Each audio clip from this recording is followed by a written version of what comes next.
ឆ្លោះប្រកែកគ្នាពីមតិក្នុងការបោះឆ្នោតអាចនាំឲ្យធ្លាក់ចូលទៅក្នុងស្ថានភាពបំផ្លិចបំផ្លាញសង្គមជាតិរបស់យើងឈប់ឃើញទេអំពើហិង្សានឹងនាំឲ្យមានការបែកបាក់មិត្តភាពរវាងគ្នានិងគ្នាសូមប្រកាន់យកអំពើអហិង្សាកុំបណ្ដោយឲ្យអំពើហិង្សាយកឈ្នះលើចិត្តរបស់លោកអ្នកបានសូមអត់ធ្មត់ចំពោះទស្សនៈផ្សេងគ្នា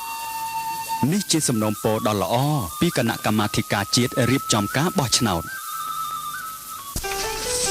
យ៉ាងម៉េចណាបាយកង់ស្រាអូយសបកកង់កំដោសោះឥឡូវបាយទៀតហើយចុះណាទៅដឹងបាយឲ្យកយអើយម៉ូតូបាយកង់ហ៎បាយកង់ហ្នឹងណាបើឃើញបាយអីទៅសួរទៀតតាសេនេះហើយចុះបងកយឯងហើយនឹងបងគ្រួមិនក៏មិនចេញសបកកង់ម៉ូតូដូចពួកខ្ញុំទៅហើយណាមួយវាមានគុណភាពល្អខ្លាំងណាស់ហើយបងខ្ញុំក៏ធំម៉ែខ្ញុំក៏ធំខ្ញុំក៏ទូចហើយទីកំសារាល់ថ្ងៃមានដៃលឺបែកអីបងកយឯងហើយមួយថ្ងៃបែកនេះបែកនោះបែកនេះបែកងាកបែកចាំបុងមែនតាខាន់ផ្សេងពួកឯងប្រើសបកកង់ណាអីដែរអូគឺម៉ាក់SRC សម្បកកង់រថយន្តម៉ាក SRC មានគុណភាពខ្ពស់មានប្រវត្តិជាង30ឆ្នាំមកហើយត្រូវបានឆ្លងកាត់ការត្រួតពិនិត្យ ISO 9001កុំភ្លេចណាគុណភាពលេខ1គឺសម្បកកង់ម៉ាក SRC កូនចាំដល់តែយាយទេព្រោះអត់ទូរទស្សន៍មើលនឹងក្តារនឹងប៉ាម៉ាអូមិនអីទេកូនព្រោះលើនេះប៉ានិងម៉ាក់មានរបស់ពិសេសជូនលោកតាលោកយាយកូនតាកូនណែ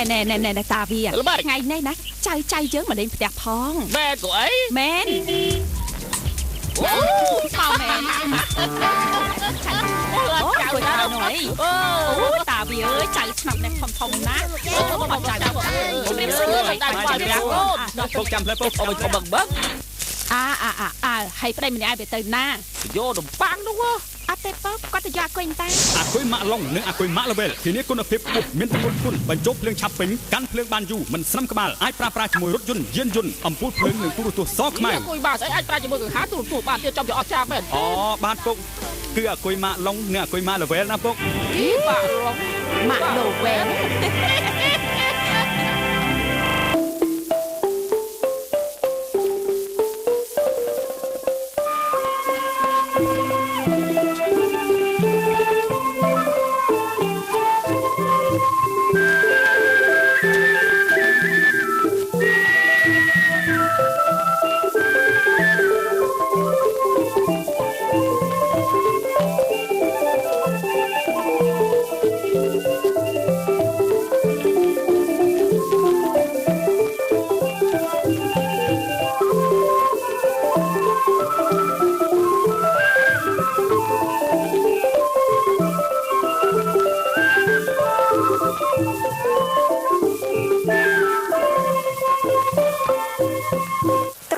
ជនជាទីគោរពប្រិយមិត្តអ្នកស្ដាប់វិទ្យុជាទីមេត្រី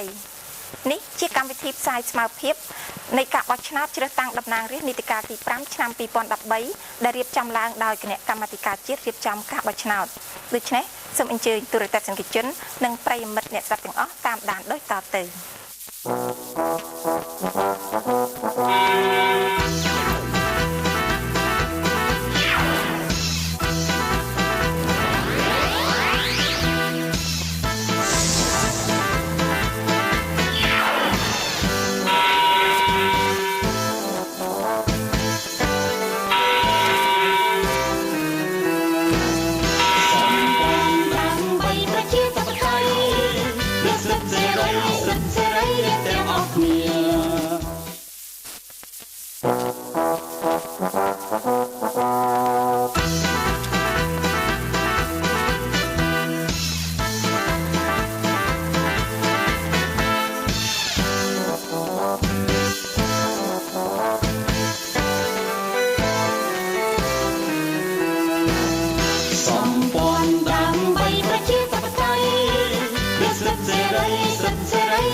កំណត់មិនថាណៃអូនបងឲ្យរៀងរំលែងដីយន្តការដើម្បីចំណេញជាពន្លឺកាប់លែកជាគ្រឿងផ្ដាច់ការអត់ចាប់វិញ្ញាណក៏សាងសេនតែកិច្ចឈប់អូសវិញទៀងប្រទេសនឹងរៀងបានក្នុងការរឿងអើយ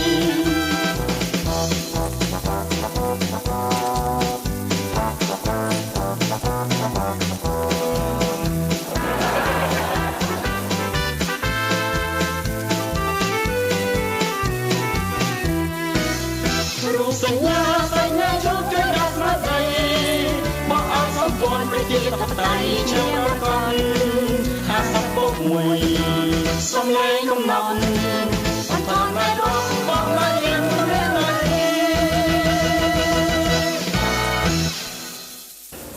យើងនិយាយតែជាមួយនឹងពលរដ្ឋពីព្រោះរឿងនេះគឺជារឿងរបស់ប្រជាប្រដ្ឋបងប្អូនរឿងនេះបញ្ហាក៏បញ្ហារបស់ប្រជាប្រដ្ឋដោះស្រាយបញ្ហាបានក៏រឿងប្រជាប្រដ្ឋខ្ញុំលើកឧទាហរណ៍មួយរឿងអន្តៈគេចាត់ចែងពីចំណុចបងប្អូនយកទៅពិចារណាមួយរឿងបង្កើតរដ្ឋាភិបាលដោយសម្លេង2/3របស់សមាជិករដ្ឋសភាបងប្អូនដឹងណាហេតុអីបានបង្កើតរដ្ឋាភិបាលដោយសម្លេង2/3ពីព្រោះគេគិតថាវាមិនដឹងអាណាគ្នាពីព្រោះតំងំពីព្រៃមកផ្សះផ្សាគ្នាបោះឆ្នោតទៅវាចាញ់តិចមកវាចូលព្រៃទៀតទៅដល់ពេលអញ្ចឹងគិតថា50% បូក 1វាងាយបានណាគណៈបកមួយងាយនឹងបាន50% បូក 1ងាយនឹងបានកាន់រដ្ឋាភិបាលស្អែងអញ្ចឹងដើម្បីចែករំលែកអំណាចគ្នាគេគិតថាយកអាប្រព័ន្ធបង្កើតរដ្ឋាភិបាល2/3ទៅនឹងអន្តៈណា2/3ហ្នឹងណាពីព្រោះកុំឲ្យភាគីណាមួយពេលដែលចាញ់ឆ្នោតហើយរត់ទៅចូលព្រៃនៅពេលនោះចង់ចូលព្រៃមួយទៀតណា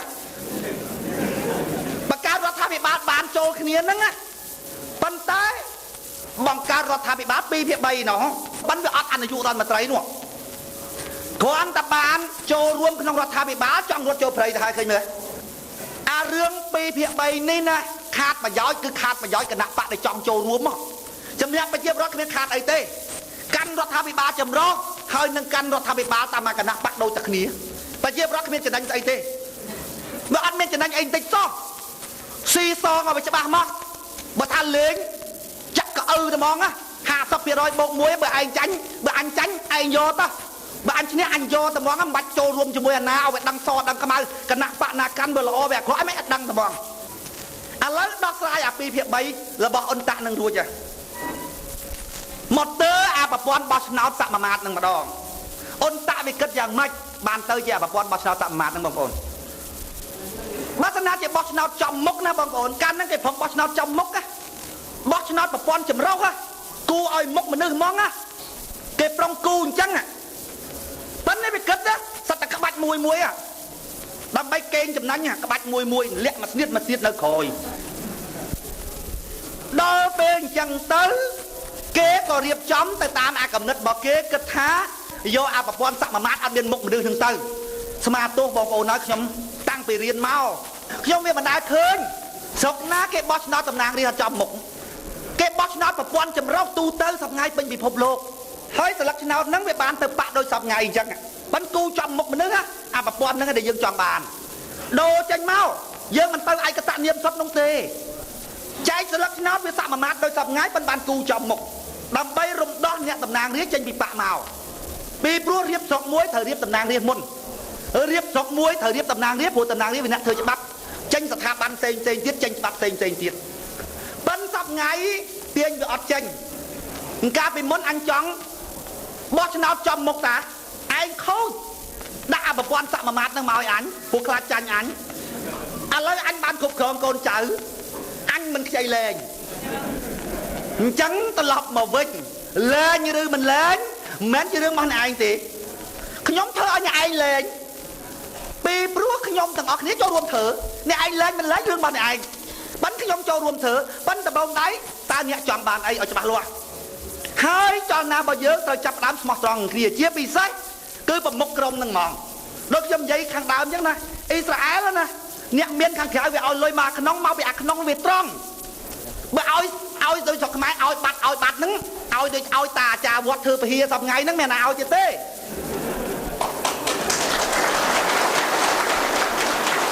អញ្ចឹងយើងត្រូវចាប់ដើមស្មោះត្រង់ពីចលនាស្នូលទៅមុនស្មោះត្រង់ពីចលនាស្នូលទៅមុនដើម្បីទាញការទុកចិត្តរបស់ប្រជាពលរដ្ឋឥឡូវនេះវាសនារបស់យើងត្រូវតែស្ថិតក្នុងក្រោមដៃយើងប្រព័ន្ធសមាមាត្រអ្នកឯងចង់នៅអញ្ចឹងអ្នកឯងចង់នៅឬមិនចង់នៅអានឹងរឿងរបស់អ្នកឯងមិនរឿងរបស់ខ្ញុំទេរឿងរបស់ខ្ញុំបើខ្ញុំមិនចង់បានប្រព័ន្ធសមាមាត្រគឺខ្ញុំត្រូវតែចូលរួមគ្នាដើម្បីដូរប្រព័ន្ធហ្នឹងយើងធ្វើឲ្យកណ្ដាប់ដៃរបស់យើងមិនចាំបាច់ពីណាធ្វើឲ្យយើងទេគឺយើងទាំងអស់គ្នាចូលរួមធ្វើឲ្យប្រព័ន្ធហ្នឹងទោះបានហ្មងរឿងអីដែលយើងធ្វើមិនបានបងប្អូនប៉ុន្តែសំខាន់យើងចេះតែបោកគ្នាហើយប្រជាពលរដ្ឋហ្នឹងគាត់អត់យល់ឥឡូវយើងចាប់ដើមបញ្យល់ប្រជាពលរដ្ឋឲ្យយល់ពីវត្ថុបំណងរបស់យើងដោយផ្ដើមលើបាតគ្រឹះរបស់យើងគឺសុចរិត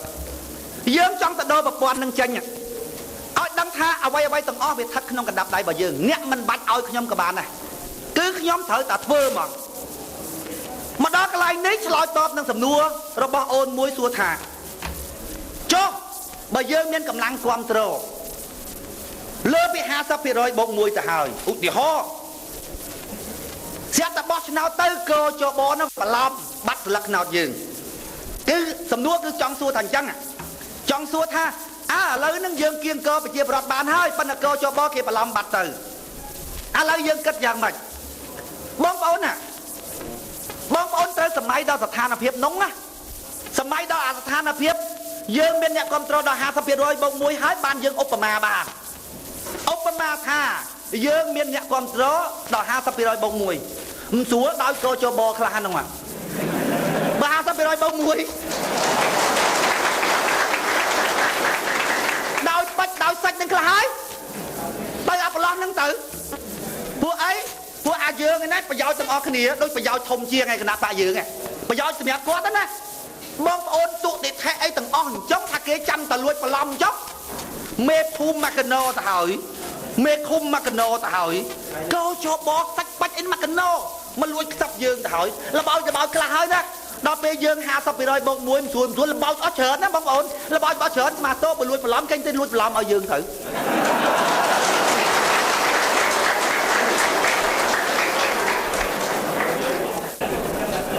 នេះឥឡូវហ្នឹងនេះមេភូមិ2នាក់ណាមកពីកំពង់ស្ពឺហ្នឹងមកដែរនេះមេភូមិហ្នឹងកាលពីមុនគាត់បកកែខាងគាត់ឈ្មោះគេឥ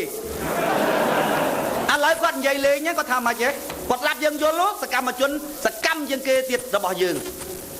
នឹងគាត់និយាយថាម៉េចទេកាលពីមុនពីណាឲ្យតែហ៊ានទៅស្ដាប់គណៈបកផ្សេងអញគាត់ឈ្មោះតែឥឡូវដាក់គណៈបកសម្ព័ន្ធដើម្បីប្រជាធិបតេយ្យមកប្រជុំឲ្យអត់ទៅអញគាត់ឈ្មោះទៀតអាហ្នឹងបងប្អូនអាហ្នឹងយើងស្មោះត្រង់ណាមេភូមិមេឃុំហ្នឹងគាត់ទៀបយូរពាល់បេះដូងយើងទៅអញ្ចឹងបានខ្ញុំនិយាយថាបងប្អូនណាគណៈបកដតីទៀតហ្នឹងកំពុងតែប៉ះគូប្រជែងមួយដែលរកក្បាច់គុណប្រក្រាបអត់បានហើយកំពុងតែនៅស្ងៀមហ្នឹងដឹងរកក្បាច់គុណឯណាប្រក្រាបទេកំពុងតែបញ្ហាហើយគេកំពុងតែនៅស្ងៀមហើយពួកអីពីព្រោះផ្លូវរបស់គេមានតែមួយក្នុងគុតយើងណាបងប្អូនយើងយល់ច្បាស់ពីបេះដូងរបស់យើងពីទស្សនៈរបស់យើងក៏យល់ច្បាស់ពីបេះដូងនិងទស្សនៈរបស់អ្នកឯងពួកគេណាបងប្អូនគិតប្រយោជន៍តខ្លួន 100% ហើយចុះយើងច្បាស់លាស់ខ្លួនយើងនៅគេពីលិចទៅកើតយើងពីកើតទៅលិចអត់មានដូចគ្នាអីបន្តិចទេណាបងប្អូនរកក្បាច់គុណប្រក្រាបអត់បានទេដែនដីខ្មែរតាំងពីដើមរៀងរៀបមកបងប្អូនមិនដែលផ្ដើមចេញដោយផលប្រយោជន៍សម្រាប់មនុស្សទាំងអស់គ្នាដើម្បីបង្កើតចលនារួមទេអត់ដែលទេឥឡូវចលនារបស់យើងកើតក្នុងន័យនឹងហើយអញ្ចឹងណាក្នុងទីផ្សារនយោបាយស្រុកខ្មែរមានតំណែងថ្មីមួយទៀតហើយតំណែងអត់ចង់បានស្លឹកឆ្នោតដូចអាចចម្រៀងនិយាយថាម៉េចទេប្រុសដែលខ្ញុំស្រឡាញ់ប្រុសដែលខ្ញុំស្រឡាញ់មួយស្ទុះហេទៅគឺបងអើតក្បាលគឺបងថាមិនមែនបងទេគឺបងក្បាលជើងថាមិនមែនបងទេណោះអង្គុយធ្វើហីជក់បរិយធ្វើហីមិនដឹងខ្លួនទេណោះតែខ្ញុំស្រឡាញ់អានោះ អាមិនចង់បានស្លឹកឆ្នោតនោះទេអាមិនចង់បានស្លឹកឆ្នោតនោះទេអានោះហើយគឺបរិសុទ្ធវាគិតតែពីរឿងត្រឹមត្រូវអានោះហើយគឺជាមនុស្សជួយពិតប្រាកដខ្ញុំសូមបញ្ចប់ណាប់រំគ្រាចុងក្រោយរបស់ខ្ញុំតែប៉ុណ្ណេះសូមអរគុណ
ដើម្បីប្រជាធិបតេយ្យមានរូបជួងជាសញ្ញានិងស្ថិតនៅលេខរៀងទី8នៅលើសញ្ញាឆ្នោតក្នុងនាមជាពលរដ្ឋដែលមានសេចក្តីថ្លៃថ្នូរបងប្អូនត្រូវច្បាស់ក្នុងចិត្តថាបងប្អូនបានទទួលព័ត៌មានយ៉ាងល្អិតល្អន់អំពីគណៈបកដែលបងប្អូនបំរុងនឹងបោះឆ្នោតឲ្យមុននឹងសម្រេចចិត្តទម្លាក់សញ្ញាឆ្នោតទៅក្នុងធុងគ្រប់គ្រងគណៈបកនយោបាយនោះនេះគឺជាការបោះឆ្នោតដែលមានការទទួលខុសត្រូវសូមអរគុណ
យើងដឹងហើយថាបុគ្គលងាយរងគ្រោះជាងគេដោយសារអំពើហិង្សាលើស្ត្រី នឹងក៏បានដែលមានការទុនសោយពុំមានកម្លាំងគ្រប់គ្រាន់ក្នុងការតស៊ូនឹងអំពើកំសាតែស្ត្រីនេះហើយដែលជាមានទួនាទីយកចំណេះដឹងមានអាបានមកពីការរៀនសូត្រតាមរយៈឯកសារអំពើហិង្សានៅលើស្ត្រីភេទនិងស្មាក់សពស្នាយបន្តទៅស្ត្រីម្នាក់ទៀតដែលជាស្ត្រីមេផ្ទះម្នាក់ទៀតដែលជាស្ត្រីមេផ្ទះដូចគ្នាក៏រួមនៅទីក្រុងក្តីជនបទក្តីច្រើននៅផ្ទះមើលថែទាំងកូនចៅនៅផ្ទះសម្បែងបណ្ដោះការបង្រៀនតគ្នានេះបានកាត់ពីភាពយល់ដឹងដែលកើតមានឡើងនៅក្នុងសហគមន៍របស់ខ្លួននិងសហគមន៍នានាដែលមានឧបករណ៍ដូចជាក្នុងគ្រួសារមួយដែលកើតមានឡើងដោយសារតែប្តីមានប្រពន្ធឬប្តីមានស្រីច្រើនមិនទទួលខុសត្រូវក្នុងបន្ទុកគ្រួសារស្ត្រីត្រូវតែចេះប្រើឬបម្រើពីការឈឺចាប់ទាំងផ្លូវកាយផ្លូវចិត្តនិងផ្លូវទឹកតែខំខាងមកសម្រាប់ចិត្តក៏រូបខ្លាចខូចឈ្មោះឬខូចកិត្តិយសតាមស្ត្រីនោះទេពីព្រោះសម្បត្តិស្ត្រីនេះគេបង្កើតឡើងសម្រាប់ឲ្យមនុស្សបរិសុទ្ធមានអំណាចធ្វើបានស្ត្រីតែម្ដងហើយនេះសមាជិកសហគមន៍នីមួយជាពិសេសស្ត្រីយល់ឲ្យច្បាស់ពីតម្លៃរបស់ខ្លួនទោះបីកម្លាំងកាយទុនខ្សោយជាងបុរសមែនតែសមត្ថភាពរបស់ស្ត្រីមិនទុនខ្សោយទេស្ត្រីអាចមានសតិសម្បជញ្ញៈច្រើនជាងបុរសទោះបីបុរសជាប្តីមានទួនាទីរកប្រាក់និងជាអ្នកចិញ្ចឹមធ្វើរស់តាក៏ដោយតែស្ត្រីជាភរិយាក៏ដោយកូនភរិយាមានទួនាទីជាមេផ្ទះដែលមានភារកិច្ចខាងរកការបង្កើតនិងបីបាច់ថែរក្សាកូនចៅដែលមានទំហំធំជាងបុរសចេញរកប្រាក់ខាងក្រៅទៀតផងម្យ៉ាងទៀតមានភាពគួរឲ្យអាណិតណាស់ពេលដែលបុរសជាប្តីបានប្រព្រឹត្តអំពើហិង្សាយ៉ាងគូខើទៅលើស្ត្រីភេទហើយដែលបុរសដទៃទៀតមានដូចខ្លួនដែរតែគេមិនធ្វើពីព្រោះគិតថានៅពេលដែលមានអំពើហិង្សានាំមកភាពអន្តរាយនឹងកើតមានរូបអាចារ្យ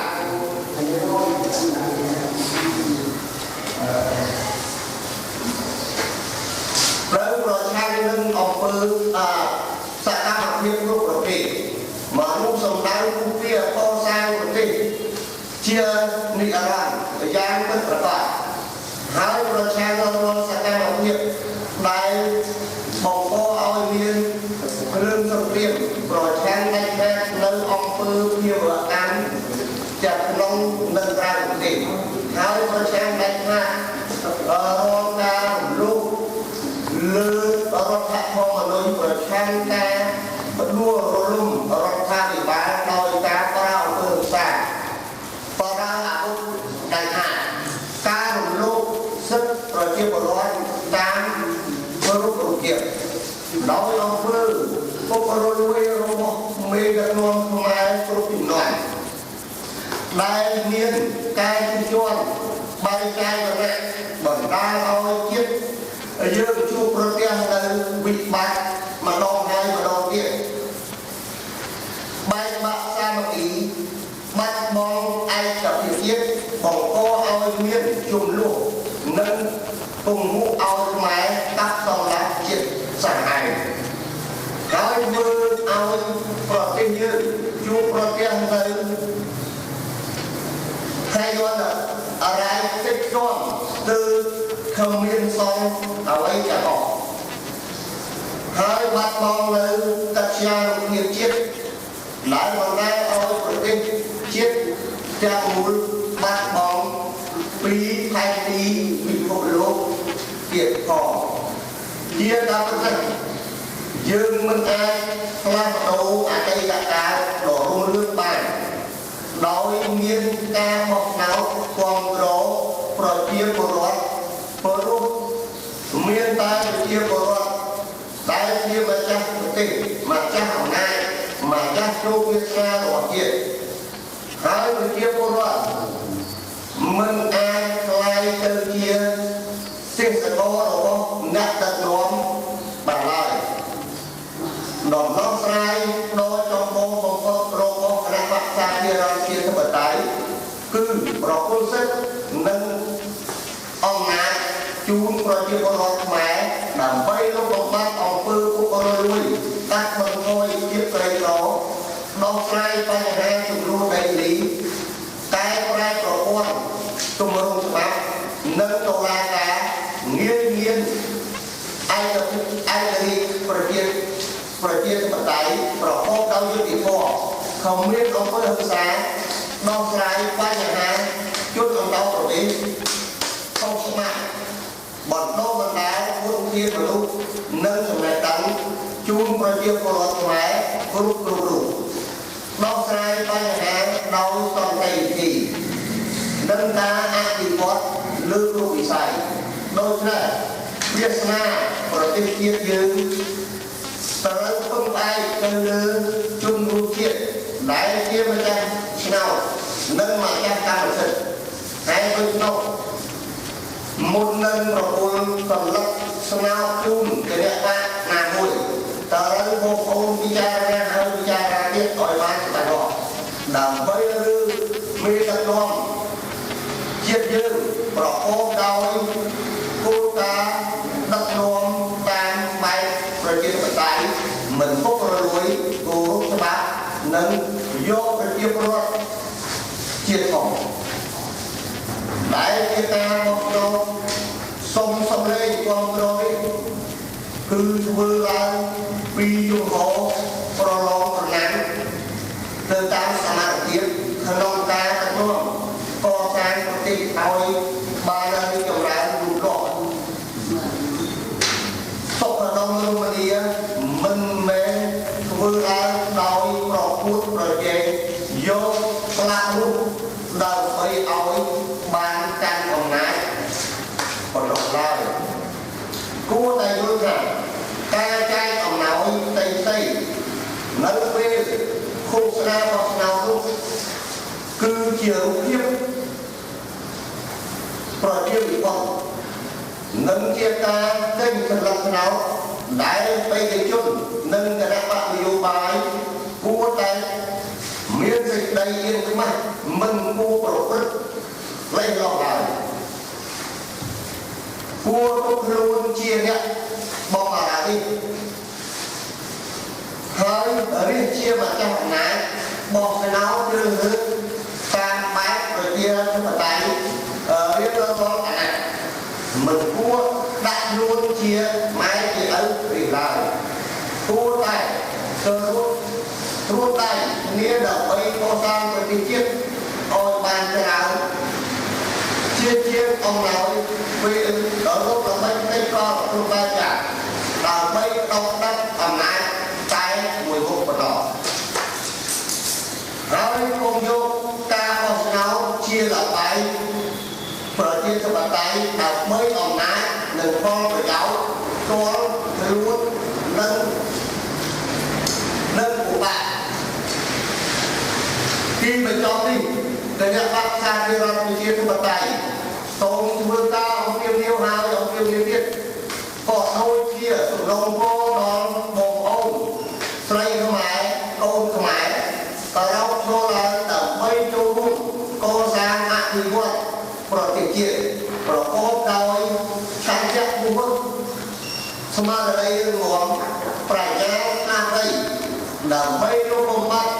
ក្រីក្រលុបបំបត្តិអំពើហិង្សាលុបបំបត្តិការកេងប្រវ័ញ្ចកម្លាំងពលកម្មលុបបំបត្តិការជួញដូរផ្លូវទេលុបបំបត្តិការរើសអើងការមើលងាយអំពីសំណាក់អ្នកមានអំណាចគឺយើងទាំងអស់គ្នាត្រូវតែលើកស្ទួយសិទ្ធិស្ត្រីឲ្យមានតម្លៃក្នុងការចូលរួមការពារសង្គមនិងសហគមន៍ក្នុងការអភិវឌ្ឍសេដ្ឋកិច្ចឲ្យបានជឿនលឿនដូចជាសកលលោកទាំងមូលជាពិសេសឲ្យផ្លាយទៅជាប្រជាពលរដ្ឋមេដាគំរូសម្រាប់ប្រទេសជាតិខ្មែរយើងទាំងអស់គ្នាបោះឆ្នោតជូនគណៈបក្សសាធារណប្រជាធិបតេយ្យមានន័យថាបោះឆ្នោតឲ្យខ្លួនឯងដើម្បីឲ្យយើងទាំងអស់គ្នាដើម្បីឲ្យកូនចៅយើងរួចផុតអំពីភាពក្រីក្រឲ្យរួចផុតអំពីអំពើពុករលួយឲ្យរួចផុតអំពីការជន់ឲ្យរួចផុតអំពីអំពើបែកឯកណាឲ្យរួចផុតអំពីការរឹតអូសដីធ្លីស្រែចម្ការដែលជាប្រភពនៃរបបកសិកម្មរស់រៀនមានជីវិតរបស់យើងទាំងអស់គ្នា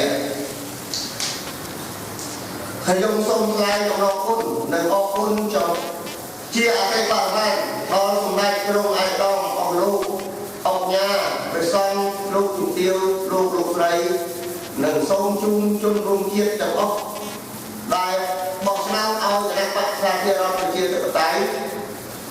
សូមឲ្យជួបប្រទេសនិងពុទ្ធគោទាំងឡាយ5ប្រការគឺអាយុវណ្ណៈសុខៈពលៈនិងបរិយាកាស8មានលាឡើយ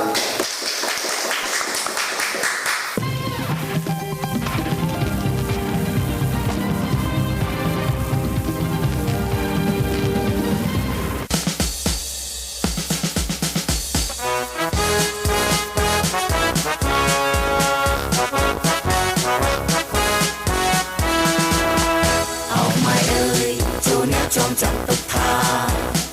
ปุกสาวดาโดนตามีเกได้สายวันกระทงมีตะปูในยืนชิกมายืนเธอได้ปรังกะปีได้ละหายืนเชียกันนั่งปังสัญจีนกองผู้เชียยืนรวมนี้ปุ่งเรื่องรถทาไอบ้านมีตะปูในสัญจีนมายืนกลางการปลุกไม้บ้านสามัคคีรู้ชีวาสามัคคีสามัคคีสามัคคียังสามัคคีเปรียบโดยชีเปรียบอาตันเปรียบจันทร์ไกลคลาสันสลาเปรียบมหาสารใบออกจากเลือโลกาโปรชีสาโตคลังไกลสันจิตหมายยังมีสามัคคีคลังคลาสถาปนาที่เลิกกรุงวิสัยมีตัวภูมิกองประชีในเยอะบ้านละใบยุคสมัยไม่จีอารยประเต็ง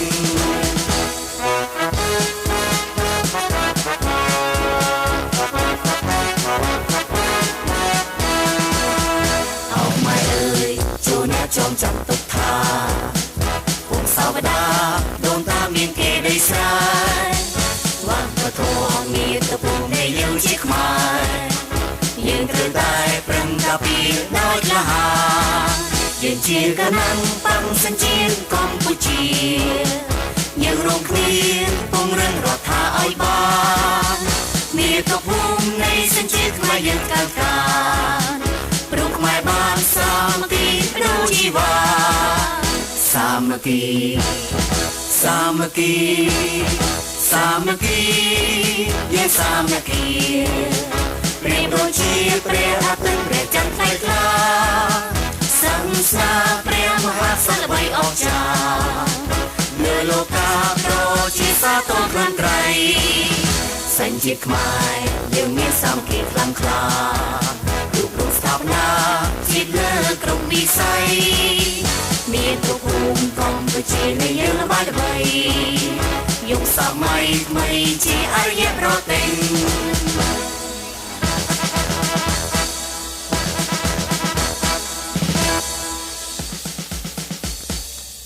នៅពេលចុះសួរសុខទុក្ខនិងសំណេះសំណាលជាមួយសមាជិកសមាជិកាគណៈបក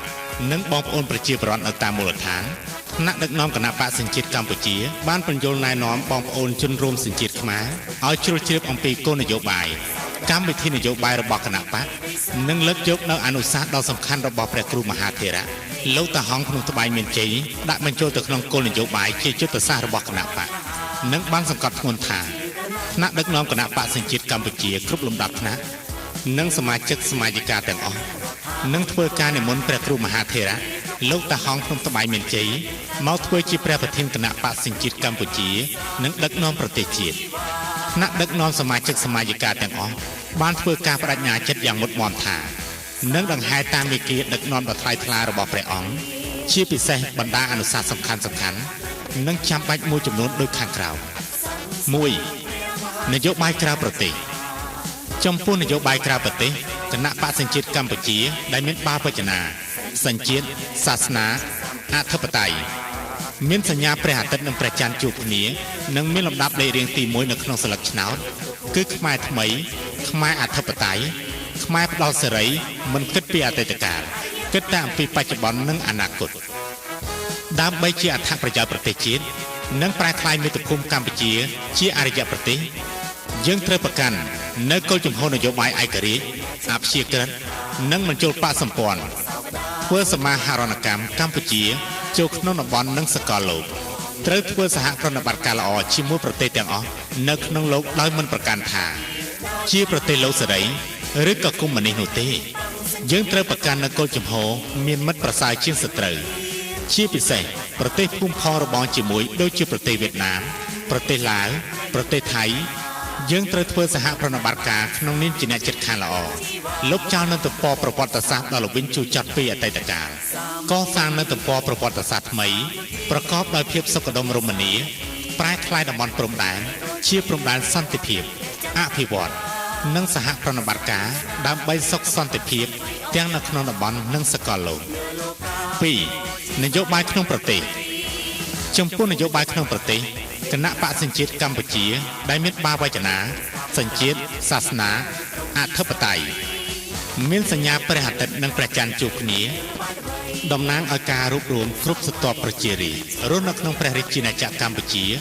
ដោយមិនប្រកាន់រើសអើងនិន្នាការនយោបាយជំនឿសាសនានិងជាតិសាសន៍ឲ្យតែអ្នកទាំងនោះត្រូវបានទទួលស្គាល់ដោយច្បាប់សញ្ជាតិនិងព្រះមហាក្សត្រនៃព្រះរាជាណាចក្រកម្ពុជាចំណែកឯព្រះអាទិត្យពណ៌មាសនិងព្រះច័ន្ទពណ៌ប្រាក់តំណាងឲ្យលទ្ធិប្រជាធិបតេយ្យសន្តិភាពនិងសហប្រតិបត្តិការដើម្បីការអភិវឌ្ឍនិងភាពផ្គុំផ្ការុងរឿងមានលំដាប់លេខរៀងទី1នៅក្នុងស្លឹកឆ្នោត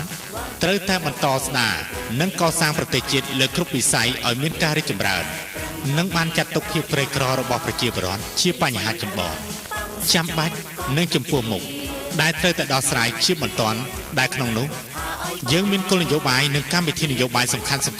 ខដូចខាងក្រោមដែលនឹងត្រូវលើកយកមកអនុវត្ត 1. ត្រូវតែមានការបង្រួបបង្រួមផ្សះផ្សានិងឯកភាពជាតិ 2. ត្រូវតែមានការការពារអធិបតេយ្យនិងបូរណភាពទឹកដី 3. ត្រូវតែមានការគោរពសិទ្ធិមនុស្សនិងលទ្ធិប្រជាធិបតេយ្យ 4. ត្រូវតែគោរពគោលការណ៍វប្បធម៌នីតិរដ្ឋ 5. ត្រូវតែមានការអភិវឌ្ឍសេដ្ឋកិច្ចជាតិ 6.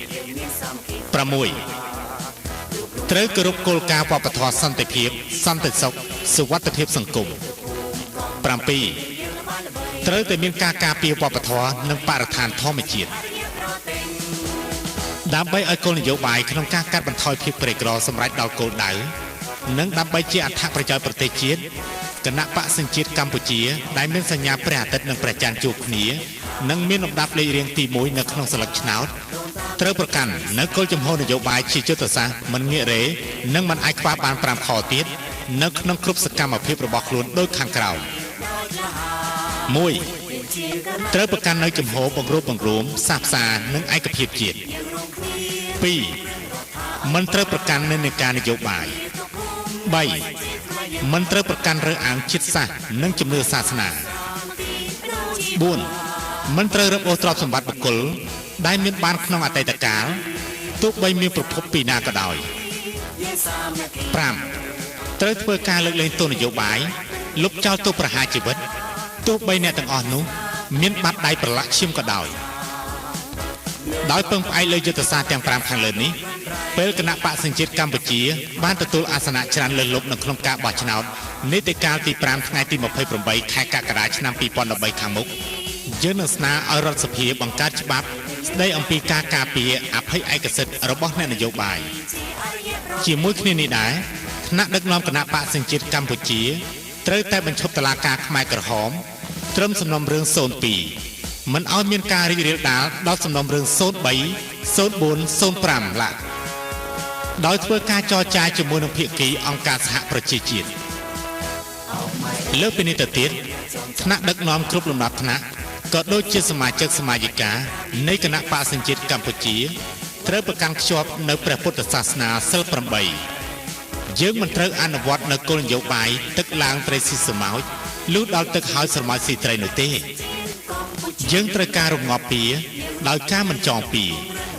យើងត្រូវប្រកាន់ខ្ជាប់នៅអរិយាបថដើរឲ្យមាន3គឺសិលសមាធិបញ្ញាស្រដីឲ្យមាន4គឺមេត្តាករុណាមុទិតានិងឧបេក្ខាយើងត្រូវប្រតិបត្តិនិងប្រណិប័តតាមមាគ៌ាព្រះសម្មាសម្ពុទ្ធនៅក្នុងផ្នែកពុទ្ធចក្រវិញគណៈបក្សសញ្ជាតិកម្ពុជាដែលមានសញ្ញាព្រះអាទិត្យនិងព្រះច័ន្ទជួបគ្នានិងមានលំដាប់លេខរៀងទី1នៅក្នុងស្លឹកឆ្នោតក្រោមការដឹកនាំដ៏ថ្លៃថ្លារបស់ព្រះគ្រូមហាថេរៈលោកតាហងក្នុងត្បែងមានជ័យត្រូវធ្វើការអប់រំសមាជិកសមាជិកាគណៈបក្សសញ្ជាតិកម្ពុជាប្រជាពលរដ្ឋនិងពុទ្ធបរិស័ទឲ្យចេះធ្វើបុណ្យអភ័យទានបុណ្យផ្សាយមេត្តាចំពោះសត្វនិងបុណ្យផ្សេងទៀតព្រមទាំងអប់រំសុជីវធម៌សង្គមតាមគន្លងព្រះពុទ្ធសាសនាជាមួយគ្នានេះដែរថ្នាក់ដឹកនាំគ្រប់លំដាប់ថ្នាក់និងសមាជិកសមាជិកាគណៈបក្សសញ្ជាតិកម្ពុជាបញ្ញានិងដង្ហែតាមព្រះគ្រូមហាថេរៈលោកតាហងក្នុងត្បែងមានជ័យក្នុងការកសាងព្រះសក្យមុនីចេតិយជាច្រើនកន្លែងនៅក្នុងព្រះរាជាណាចក្រកម្ពុជានិងនៅកន្លែងផ្សេងទៀតនៅលើសកលលោកយើងនេះព្រមទាំងដង្ហែព្រះសារីរិកធាតុរបស់ព្រះសម្មាសម្ពុទ្ធទៅតម្កល់ទុកនៅទីនោះសម្រាប់ឲ្យពុទ្ធសាសនិកជនសព្វសត្វមនុស្សនិងទេវតាធ្វើការគោរពបូជាសូមសេចក្តីសុខសូមបងប្អូនជនរួមជាតិទាំងអស់បោះឆ្នោតជូនគណៈបក្សសញ្ជាតិកម្ពុជាដែលមានសញ្ញាព្រះអាទិត្យនិងព្រះច័ន្ទជួបគ្នាដែលមានលំដាប់រៀងទី1នៅក្នុងស្លឹកឆ្នោតបោះឆ្នោតជូនគណៈបក្សសញ្ជាតិកម្ពុជាគឺដើម្បីបានសុខសន្តិភាពនិងសេចក្តីសុខគ្រប់ប្រការព្រះគ្រូមហាថេរៈថ្នាក់ដឹកនាំនិងសមាជិកសមាជិកាគណៈបក្សសញ្ជាតិកម្ពុជាទាំងអស់សូមបួងសួងដល់វត្ថុស័ក្តិសិទ្ធិក្នុងលោកនិងព្រះម៉ែមហាព្រហ្មសូមអរប្រជារាស្ត្រខ្មែរប្រទេសកម្ពុជាមនុស្សជាតិទាំងអស់និងសកលលោកទទួលបានសន្តិភាពនិងសេចក្តីសុខគ្រប់ប្រការសូមអរគុណនិងអរព្រះគុណ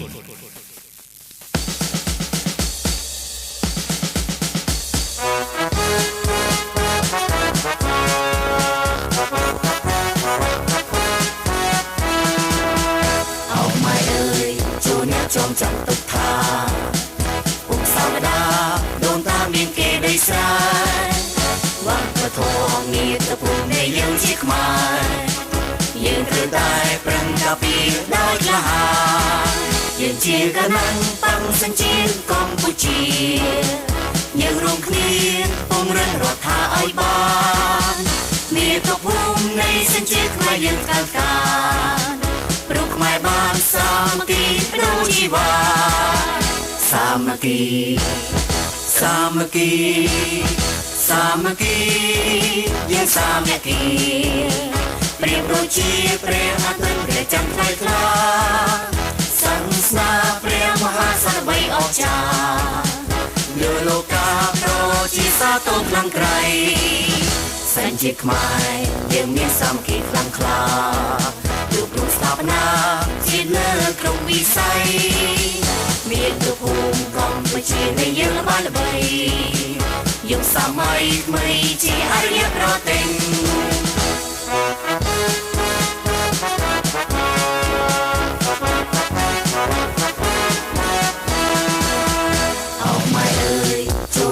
จับตุกทาปุกสาวดาโดนตามีเกได้สายวัดประโทองมีตะปูในยืนชิกมายืนเตือนได้ปรึงดาปีได้กระหายืนเชียร์กันนั่งปังสัญจีนกัมพูชียืนรงเคลียนปงเรื่องรถทาไอบ้านมีตะปูในสัญจีนมายืนกันการปลุกไม้บ้านสามัคคีดูชีวาสามัคคีสามัคคีสามัคคี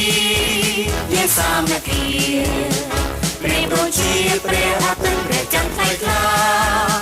สังสาเปรียบมหาสารใบออกจากเนื้อโลกาโปรชีสาโตคลังไกรสัญจิตหมายยังมีสามัคคีคลังคลาลูกลูกสถาปนาจิตเลิกกรุงวิสัยมีตัวภูมิกองผู้ชีในเยอะบายใบยุคสมัยไม่ชีอารยะโปรเต็ง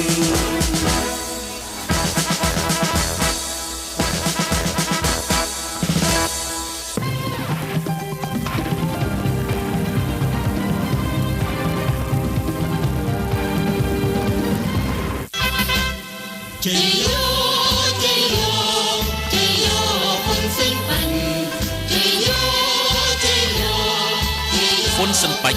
ក្នុងវិស័យសមភាព gender និងការលើកកម្ពស់ស្ត្រី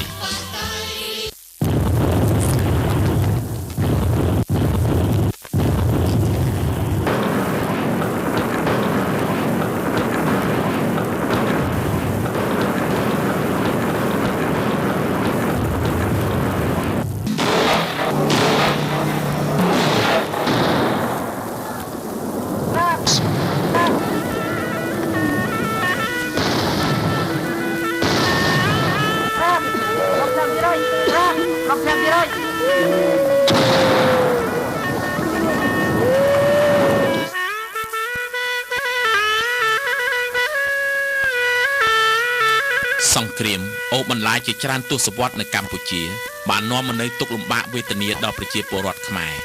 ជាពិសេសចំពោះនារីភេទនិងកុមារដែលត្រូវទទួលរ៉ាប់រងគ្រប់បែបយ៉ាងមិនតែប៉ុណ្ណោះទទួលរងនឹងការរើសអើងខាងភេទនិងការប្រព្រឹត្តអំពើហិង្សា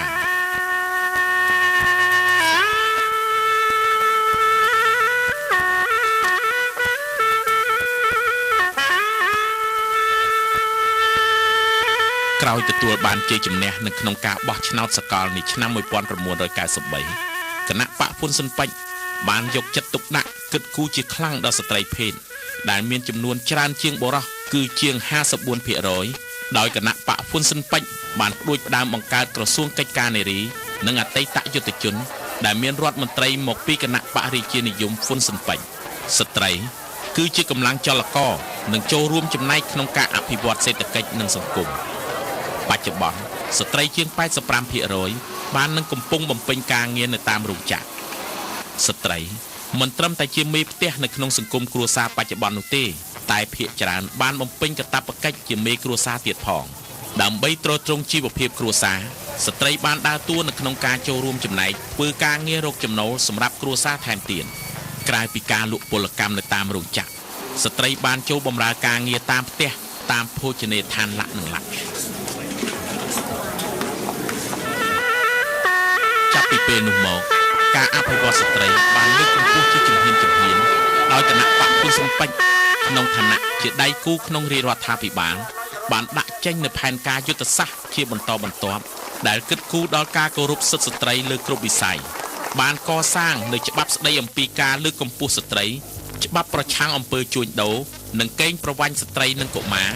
ច្បាប់ប្រឆាំងអំពើហិង្សាជាដើមគណៈបកហ៊ុនស៊ិនប៉ិចជំរុញការចូលរួមរបស់ស្ត្រីក្នុងឆាកនយោបាយដោយបញ្ចូលបេក្ខភាពនារីនៅក្នុងការបោះឆ្នោតជ្រើសរើសក្រុមប្រឹក្សាឃុំសង្កាត់ស្រុកក្រុងនិងការបោះឆ្នោតជ្រើសតាំងតំណាងរាស្ត្រ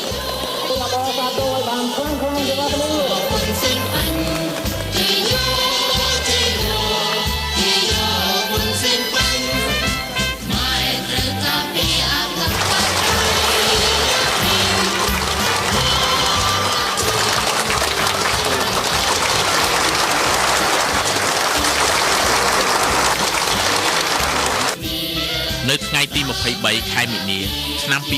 2013 សមាជគណៈបកហ៊ុនស៊ិនប៉ិច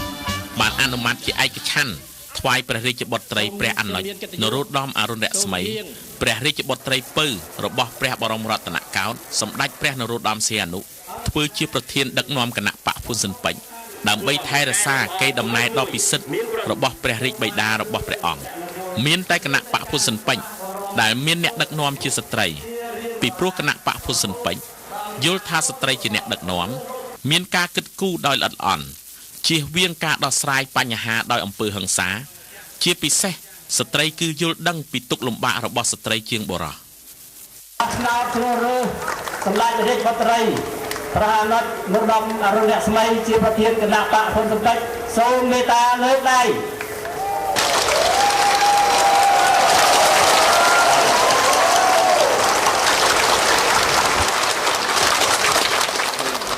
បងប្អូនរួមជាទីមេត្រីគណៈបកហ៊ុនស៊ិនប៉ិចបានបង្កើតឡើងដោយស្នាព្រះហស្ថព្រះករុណាព្រះបាទសម្ដេចព្រះនរោត្តមសីហនុព្រះមហាវីរក្សត្រសម្ដេចឪសម្ដេចតាសម្ដេចតាទួតទុកជាកេរដំណែលដល់យើងទាំងអស់គ្នាដូចនេះសូមបងប្អូនរួមជាតិទាំងអស់មានព្រះសង្ឃជាទីសក្ការៈលោកគ្រូអ្នកគ្រូមន្ត្រីរាជការកងប្រដាប់អាវុធពាណិជ្ជករកសិករកម្មករកម្មការីនិងយុវជនយុវនារីជាទីស្រឡាញ់ទាំងអស់ចាត់ទុកគណៈបកនេះជាគណៈបករបស់ព្រះថេរានុថេរៈនិងបងប្អូនផ្ទាល់និងជាអ្នកបម្រើផ្ទាល់ប្រយោជន៍ព្រះសង្ឃនិងបងប្អូនសូមបងប្អូនចាត់ទុកព្រះសង្ឃជាទីសក្ការៈនិងបងប្អូនខ្មែរគ្រប់រូបសូមអញ្ជើញបងប្អូនរួបរวมគ្នាជាមួយគណៈបកឲ្យបានច្រើនកកដើម្បីយើងទាំងអស់គ្នាជាខ្មែររួមគ្នាបន្តលើកស្ទួយដែលមានតម្លៃជាតិខ្ពស់នេះទុកជាឧត្តមប្រយោជន៍សម្រាប់ជាតិយើងផងព្រះថេរានុថេរៈជាទីសក្ការៈផងនិងសម្រាប់បងប្អូននិងកូនចៅបងប្អូនផងក្នុងនេះខ្ញុំមានកិត្តិយសជម្រាបជូនបងប្អូនថាខ្ញុំគ្រាន់តែជាកូនមួយក្នុងចំណោមប្រជាពលរដ្ឋខ្មែរទាំងទូទាំងប្រទេសគណៈបកហ៊ុនស៊ិនប៉ិចស្ថិតនៅក្បែរបងប្អូនជាតារា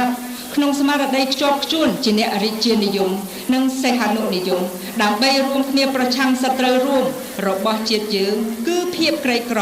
ភាពអវិជ្ជាភាពអយុត្តិធម៌អំពើពុករលួយអំពើហិង្សាអំពើទុច្ចរិតជាពិសេសកសាងសង្គមប្រជាធិបតេយ្យពិតប្រាកដមួយនៅកម្ពុជានៅពេលដែលយើងរួមគ្នាជាធ្លុងមួយហើយយើងធ្វើអ្វីក៏កើតដែរព្រោះសាមគ្គីជាកម្លាំងនៅពេលនេះយើងនឹងឃើញមាតុភូមិយើងនគររុងរឿងជាតិខ្មែរធំថ្កើងទឹកដីខ្មែរគង់វង្សអរិយធម៌គង់ពោះព្រះពុទ្ធសាសនាវប្បធម៌សិល្បៈចម្លាក់តម្លៃសិក្សាតន្ត្រីនិងទស្សនវិជ្ជាបានផ្សព្វផ្សាយគ្រប់ទីកន្លែងទូទាំងសកលលោកសូមបងប្អូនជនរួមជាតិជាទីស្នេហាខិតខំប្រឹងប្រែងឡើងវិញលើកដំកើងតម្លៃជាតិឲ្យបានរុងរឿងជាថ្មីតាមពង្សាវតាខ្មែរនោះពេលនេះនគរយើងនឹងរក្សាបាននូវសន្តិភាពស្ថិរភាពនយោបាយឯកភាពជាតិសុខសែនសានសម្បូររុងរឿងជារៀងដរាបតរៀងទៅតើគណៈបកហ៊ុនស៊ិនប៉ិចមានកម្មវិធីអ្វីខ្លះសម្រាប់ការលើកកម្ពស់ស្ត្រីនៅពេលអនាគត 1. ជំរុញការអនុវត្តឲ្យបានម៉ឺងម៉ាត់នៅបណ្ដាច្បាប់ទាំងឡាយដែលពាក់ព័ន្ធដល់សិទ្ធិស្ត្រី 2. បន្តជំរុញការលុបបំបាត់អំពើរើសអើងភេទលើកកម្ពស់សមភាព Gender 3. ជំរុញនិងលើកទឹកចិត្តដល់ការចូលរួមរបស់ស្ត្រីក្នុងគ្រប់វិស័យជាពិសេសការចូលរួមក្នុងនយោបាយនិងការចូលរួមចំណាយរបស់ស្ត្រីក្នុងការធ្វើសេចក្តីសម្រេចចិត្ត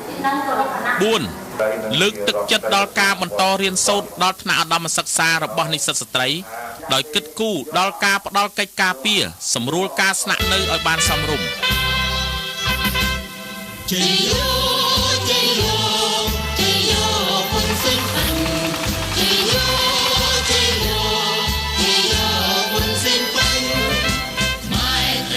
subscribe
បាននៅគោលដៅនេះ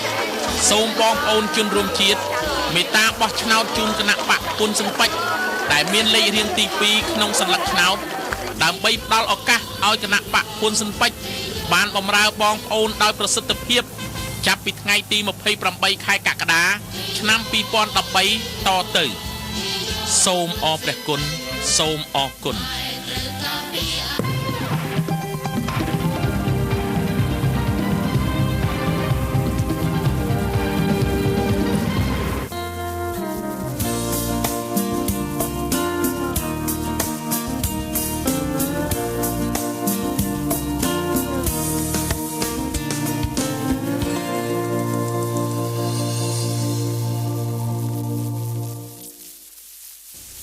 ខ្ញុំសូមជម្រាបសួរម្ដងទៀតលើកនេះគឺខ្ញុំនិយាយពីប្រធានបទអន្តរប្រវេសន៍មានន័យថានៅក្នុងប្រទេសខ្មែរយើងតែងតែប្រឈមមុខនឹងបញ្ហាអន្តរប្រវេសន៍ច្រើនណាស់ជាពិសេសគឺប្រជាពលរដ្ឋវៀតណាមដែលបានចូលមកក្នុងប្រទេសខ្មែរខ្លាយទៅជាអាណាធិបតេយ្យរួចទៅហើយមករស់នៅក្នុងទឹកដីខ្មែរក៏ទៅជាអាណាធិបតេយ្យគឺថាការគ្រប់គ្រងនិងការធ្វើវិនិយោគទុនឬក៏ business វាហាក់ដូចជាអត់មានភាពត្រឹមត្រូវច្បាស់លាស់ទេវាទៅជាច្បោកច្បល់វាទៅជា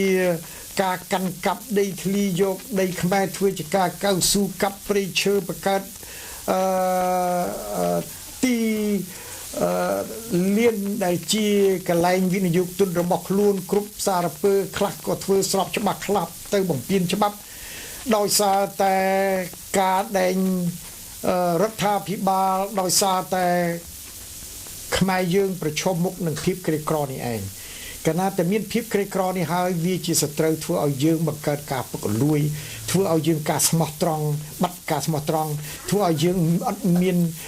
យុត្តិធម៌ទេប្រព័ន្ធតុលាការក៏ពុករលួយស្អីក៏រលួយហើយធ្វើឲ្យយើងនឹងប្រឹងធ្វើឲ្យការសិក្សារៀនសូត្រក៏បាត់បង់បោះបង់ចោលធ្វើឲ្យសុខភាពយើងក៏អន់ខូចអារម្មណ៍ទាំងបញ្ហាកាយ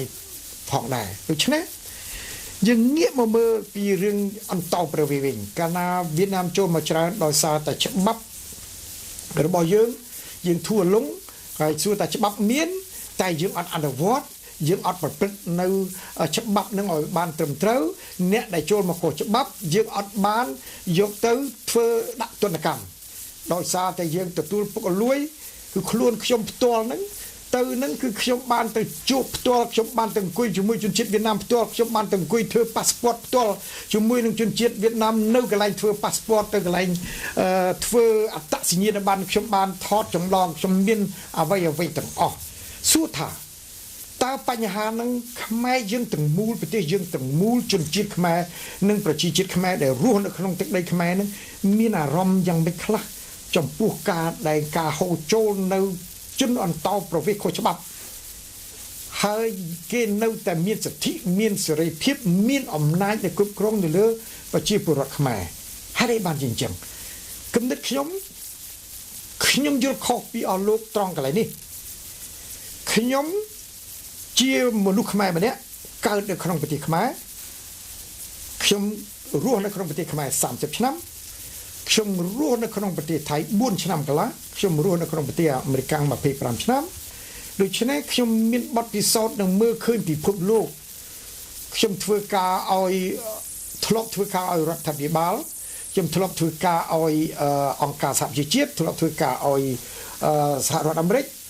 ខ្ញុំមានបទពិសោធន៍គ្រប់គ្រាន់ក្នុងការស្វែងយល់ជាពិសេសការងាររបស់ខ្ញុំនេះគឺទទួលបន្ទុកខាងជនភៀសខ្លួនមកពិភពលោកមកតែម្ដងហើយខ្ញុំដឹង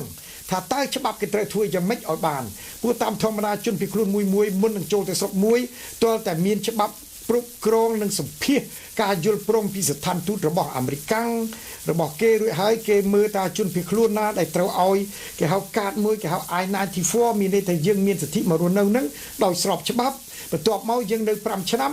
ដើម្បីយើងឲ្យខ្លាយទៅជាកាន់ green card គេហៅថា permanent resident card មានន័យថាគេហៅកាតដែលជាប្រជាពលរដ្ឋអចិន្ត្រៃយ៍នៅក្នុងសហរដ្ឋអាមេរិក5ឆ្នាំបន្តមកទៀតបានយើងមានសិទ្ធិសុំច្បាប់ឲ្យយើងខ្លាយទៅជាជនជាតិអាមេរិក ប៉ុន្តែមិនចូលជាតិអាមេរិកយើងត្រូវសិក្សារៀនសូត្រ 4-5 ខែ 6 ខែទៅមួយឆ្នាំយ៉ាងហោចក៏យើងត្រូវចេះសរសេរចេះអានចេះ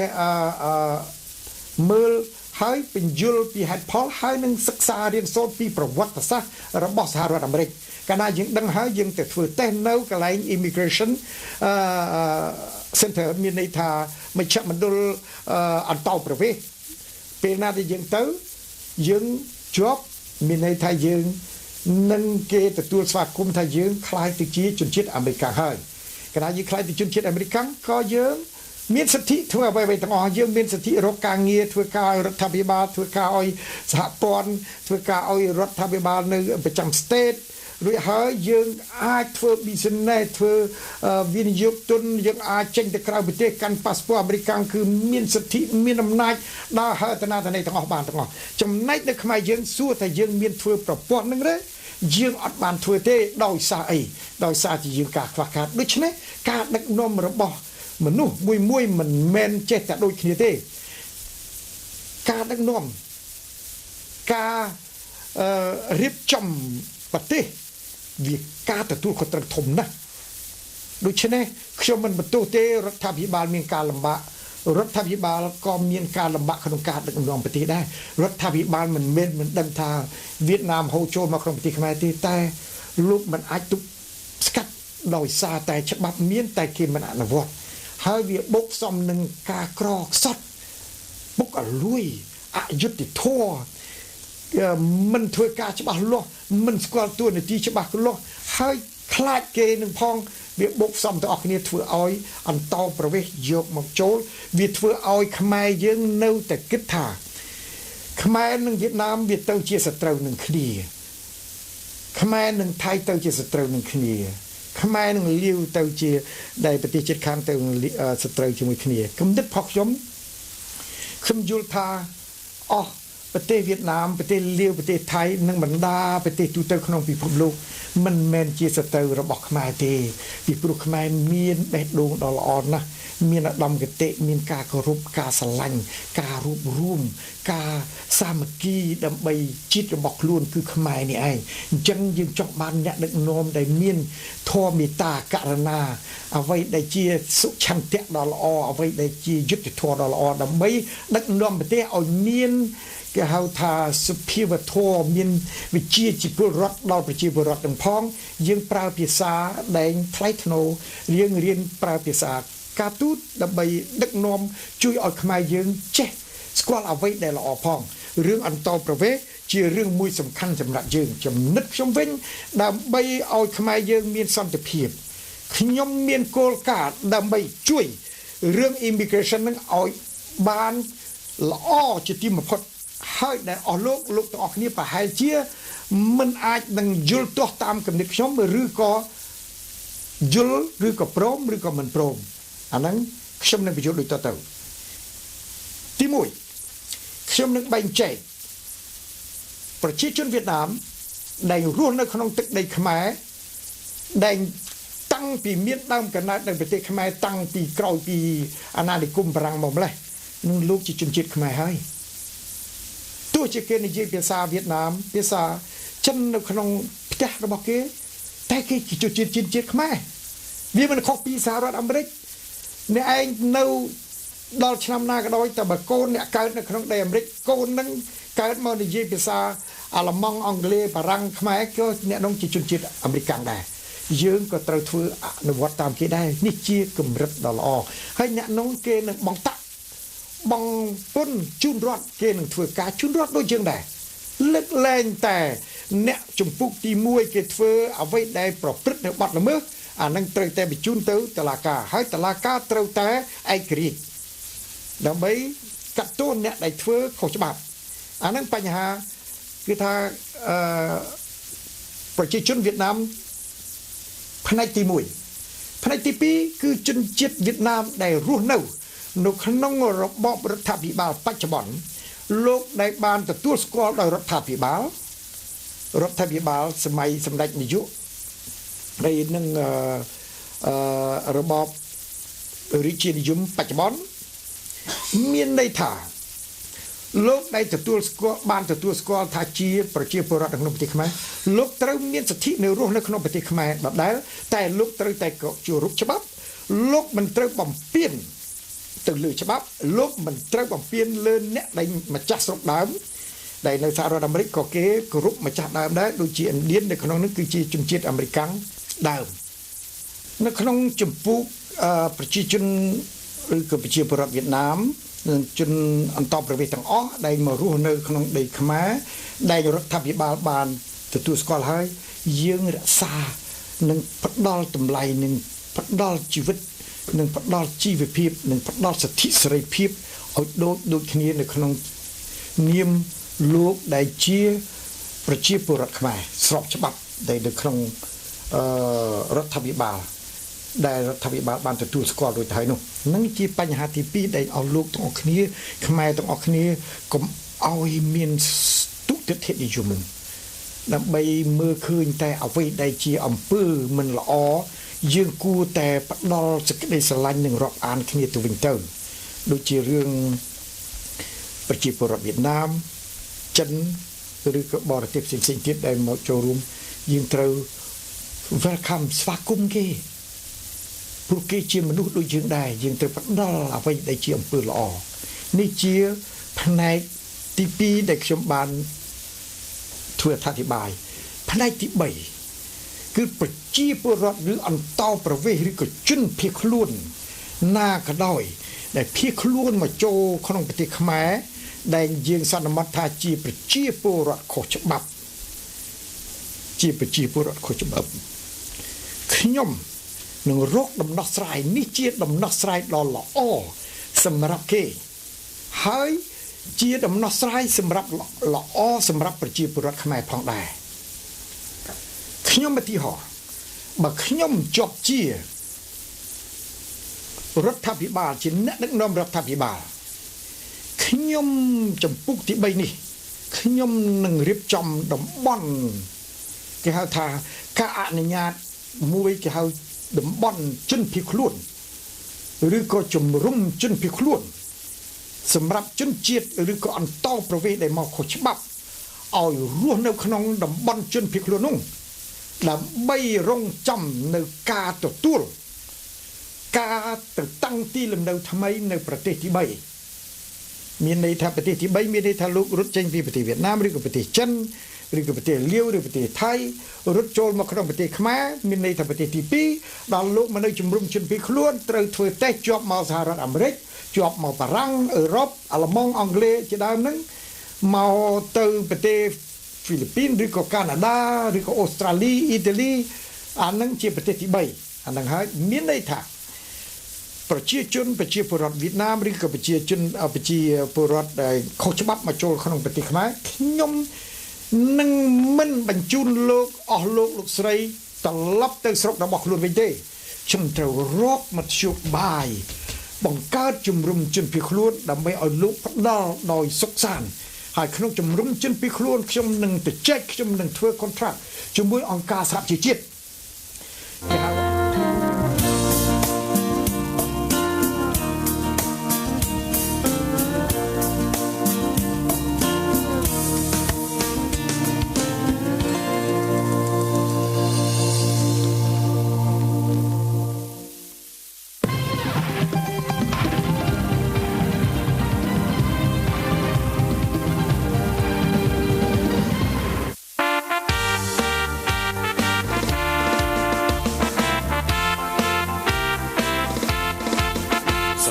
ចិត្តកណ្ដាលបាក់សង្គ្រោះជាតិប្រាជ្ញាថ្មីគ្មានសាមគ្គីក្រុមនានាសង្គ្រោះបម្រើការពារកម្ពុជាខ្មែរត្រឹមរកគ្នាទាមទារសិទ្ធិសេរីសូមប្រជាពលរដ្ឋខ្មែរចំណាយពេលបន្តិចដើម្បីស្វែងយល់ពីប្រវត្តិសាស្ត្រខ្មែរនិងការពិតនៅតាមបណ្ដោយព្រំដែនខ្មែរយួនដែលខ្មែរបាត់បង់ដីស្រែចម្ការកោះសមុទ្រគេដូនតាមកទល់ពេលនេះខ្មែរបាត់បង់ដីស្រែចម្ការព្រៃភ្នំតាមបណ្ដោយព្រំដែនតាំងពីខេត្តមណ្ឌលគិរីរតនគិរីកំពង់ចាមស្វាយរៀងតាកែវកំពតនិងបាត់បង់កោះចំនួន2កោះត្រចក់សេះដែលយួនហៅថាកោះធួជូនិងកោះត្រល់ដែលយួនហៅថាកោះហ្វូកុក កោះត្រល់មានទំហំ574គីឡូម៉ែត្រការ៉េកាលពីឆ្នាំ1949ខ្មែរបានបាត់បង់ទឹកដីកម្ពុជាក្រោមចំនួន21ខេត្តទៅប្រទេសយួនដែលមានទំហំផ្ទៃដីសរុបស្មើនឹង 1/3 នៃផ្ទៃដីប្រទេសកម្ពុជាយើងសពថ្ងៃក្រៅពីនេះមានការហូរចូលជនជាតិយួនខុសច្បាប់មករស់នៅក្នុងប្រទេសកម្ពុជាដោយគ្មានការចាត់វិធានការពីរាជរដ្ឋាភិបាលសពថ្ងៃនេះឡើយយើងបោះឆ្នោតឲ្យគណៈបក្សសង្គ្រោះជាតិដើម្បីដោះស្រាយបញ្ហាអន្តោប្រវេសន៍ខុសច្បាប់យើងបោះឆ្នោតឲ្យគណៈបក្សសង្គ្រោះជាតិដើម្បីការពារបូរណភាពទឹកដីនិងអធិបតេយ្យភាពជាតិខ្មែរតាមយកដីខ្ញុំដល់ផ្ទៃដីខ្ញុំនឹងបោកបោកវាយួនទៅឡើងវាពីណាទៅអស់ភ្លើងពេញជួងខ្ញុំគ្រប់គ្នាទាំងប្តីទាំងប្រពន្ធទាំងម៉ងខ្ញុំមានការជួយចាប់មិនស្មាស់អ៊ំអើយអ៊ំលោកអាដាមជួយដោះស្រាយតាមមកជួយបាយដែរអាដាមធ្វើទៅបានយូរវាមកធ្វើទៅដល់ចឹងហើយអាដាមវាមកធ្វើដែរនេះហើយណាមួយ500ម៉ែត្រនេះហើយណាមួយ300ម៉ែត្រនេះហើយមួយ200ម៉ែត្រចូលដល់5សម្រាប់ហាត់សាយហ្នឹងយូនយកទៅស៊ូបកចោលយូនយក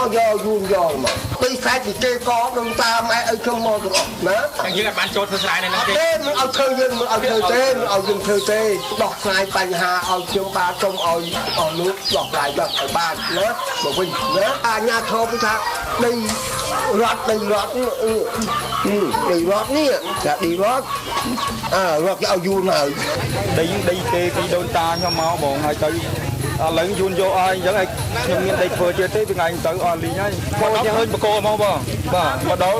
ដឹងចូលមកពីកៅដឹងចូលពីកៅបងខ្ញុំអត់ដឹងហ្មងមកហើយហ្នឹងមិនមែនយើងទៅប៉ះពាល់បានណាមានហ៊ានខ្មែរក៏ការពារហ៊ានយូនក៏ការពារកុំអន់ជាងក្រងពេកសัตว์សមោចសัตว์ក្រងជន់សបុកវាបខំតែឥឡូវគេមកយកដីប៉ុណ្ណឹងហើយយកជន់សបុកយើងបាត់ហើយរឿងអីនៅស្ងៀមតើអ្នកដឹងទេថាសញ្ញាឆ្នោតរបស់អ្នកមួយសញ្ញាអាចការពារដីខ្មែរឲ្យនៅគង់វង្សសម្រាប់កូនចៅខ្មែរជំនាន់ក្រោយយើងបោះឆ្នោតឲ្យគណៈបក្សសង្គ្រោះជាតិដើម្បីការពារបូរណភាពទឹកដីនិងអធិបតេយ្យភាពជាតិខ្មែរសូមខ្មែរទាំងអស់គ្នាចំណាយពេលបន្តិចដើម្បីស្វែងយល់ពីឧក្រិដ្ឋកម្មព្រៃឈើនៅកម្ពុជាអើយដើរកាត់ព្រៃឡង់រំបងអើយព្រៃគេធម្មជាតិអើយដើរកាត់ព្រៃឡង់ក្រមុំបងអើយព្រៃគេធម្មជាតិស្រឡាយអស្រឡាយលួជីក្រមុំបងអើយវាកម្មអផ្ទិចទីអើយបងស្រក់ទាំងភ្នែកក្រមុំបងអើយដើមធំរលំក្រាំងអើយបងស្រក់ទាំងភ្នែក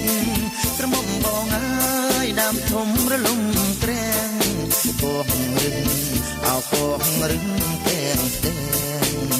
ក្រមុំបងអើយជុំព្រៃឲ្យរៀបថែងអើយមេដឹកនោមចាស់ក្រមុំបងអើយពួកខ្មាំងអង្ក្រងអើយមេដឹកនោមចាស់ក្រមុំបងអើយពួកខ្មាំងអង្ក្រងបំផ្លាញបងផ្លាញព្រៃស្រោមក្រមុំបងអើយយួនត្រួតត្រាដីរហូតមកទល់ពេលនេះ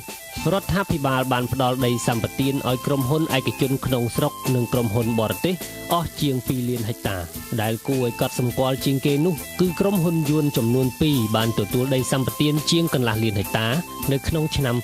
2009នៅតំបន់ព្រៃឡង់សម្រាប់ដាំដើមកៅស៊ូដែលមានសិទ្ធិកាន់កាប់រយៈពេល99ឆ្នាំ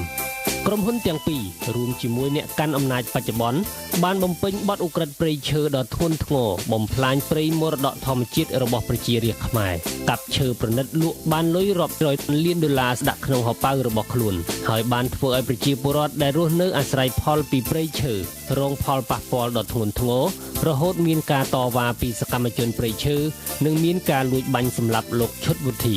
រីឯដីរាប់សែនហិកតាត្រូវបានកាន់កាប់ដោយក្រុមហ៊ុនយួនដូចគ្នានេះរយៈពេល99ឆ្នាំឥឡូវហ្នឹងខាងកើតក៏បាត់ខាងលិចក៏បង់កដាលលិចលួងស្ទើរលួសព្រលឹងមានបងប្អូនកូនក្មួយលួសព្រលឹង99ឆ្នាំបានតែយួនដាំកៅស៊ូហើយហ្នឹង99ឆ្នាំហើយកម្ពុជាក្រោមទាំងមូលទៅ60ឆ្នាំហ្នឹងអស់លីតើអ្នកដឹងទេថាសញ្ញាឆ្នោតមួយសញ្ញារបស់អ្នកអាចបញ្ឈប់ឧក្រិដ្ឋកម្មព្រៃឈើនៅកម្ពុជាសូមខ្មែរពិចារណាសញ្ញាឆ្នោតមួយសញ្ញារបស់អ្នកអាចការពារព្រៃឈើនិងធនធានធម្មជាតិរបស់ខ្មែរឲ្យនៅគង់វង្សសម្រាប់ខ្មែរទាំងអស់គ្នាដូរមេដឹកនាំបម្រើបរទេសដាក់មេដឹកនាំបម្រើខ្មែរដូរមេដឹកនាំលក់ដីព្រៃរ៉ែដាក់មេដឹកនាំថែធនធានជាតិអ្នកមានអំណាចសពថ្ងៃនៅតែបន្តរំលោភដីធ្លីប្រជារាស្ត្រដោយធ្វើបាបរាស្ត្របណ្ដេញរាស្ត្រឈូសបំផ្លាញផ្ទះសម្បែងរាស្ត្រធ្លាប់ជីងទូកលេងត្រមុំបងហើយបេះឈូងបឹងកង់ធ្លាប់ជីងទូកលេងត្រមុំបងហើយបេះឈូងបឹងកង់អីលើអីលើរៀមអងត្រមុំបងហើយលុបដីបណ្ដេញរៀងអើយអាសូរទាំងភ្នែកក្រមុំបងហើយសម្រែករាយំអើយអាសូរទាំងភ្នែកក្រមុំបងហើយសម្រែករាយំដាក់គុកអោដាក់គុកវាដំក្រមុំបងហើយក្រុមហ៊ុនឈូសផ្ទះពុំរ៉ៃបាញ់ទៅខ្ញុំអស់ស្រ័យខាធ្វើហើយបាញ់ទៅបាញ់ខ្ញុំទៅងាប់ទៅងាប់អស់ទៅខ្ញុំអស់ស្រ័យខ្ញុំទេខ្ញុំអស់ស្រ័យខ្ញុំអស់ផ្ទះខ្ញុំលើឯណាខ្ញុំលើឯណាអ